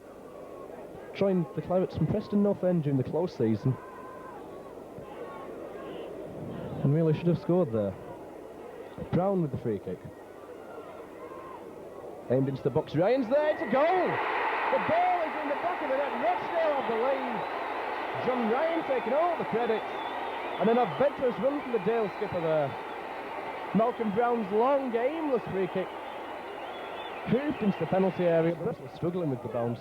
William Scotty claimed the ball. Painter now for Burnley. Conroy.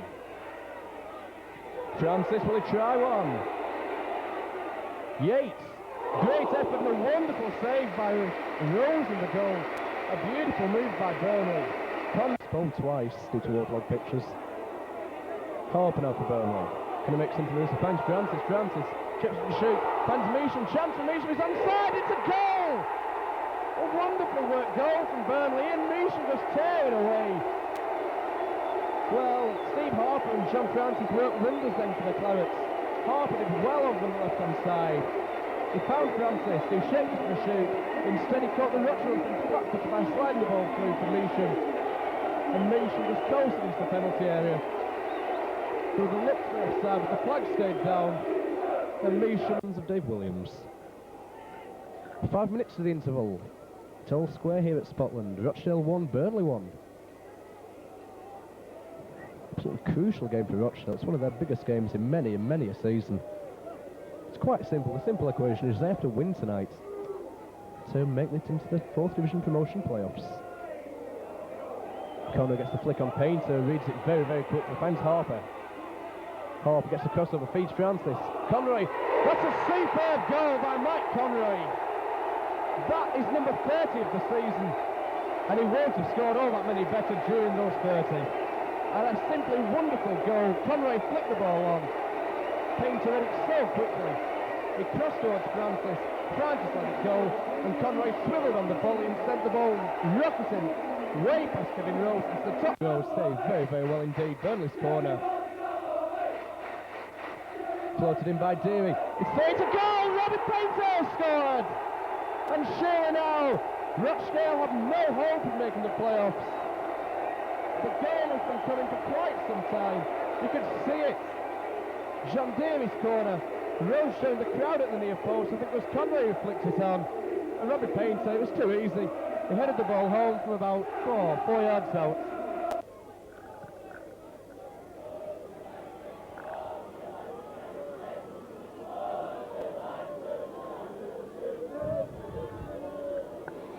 Rochdale's throw, Cowdrell to take it. Do you have any hope at all? Dave Sutton's men have to throw caution to the wind. Parker, Ryan, still Ryan, into the area, chance here for Jim Ryan, it goes down in the area, and it's a penalty, yes! Jim Ryan there, I think was fouled by Mark Yates. And this could make it interesting. So Andy Flounders against David Williams. Flounders, and Williams has saved it! Well, that really sums up Rochdale's night, doesn't it? A fine penalty save by David Williams. You can't blame Flounders, it was a fine kick. Hit it hard to Williams' right, going into the corner. But the keeper went full stretch and parried the ball away.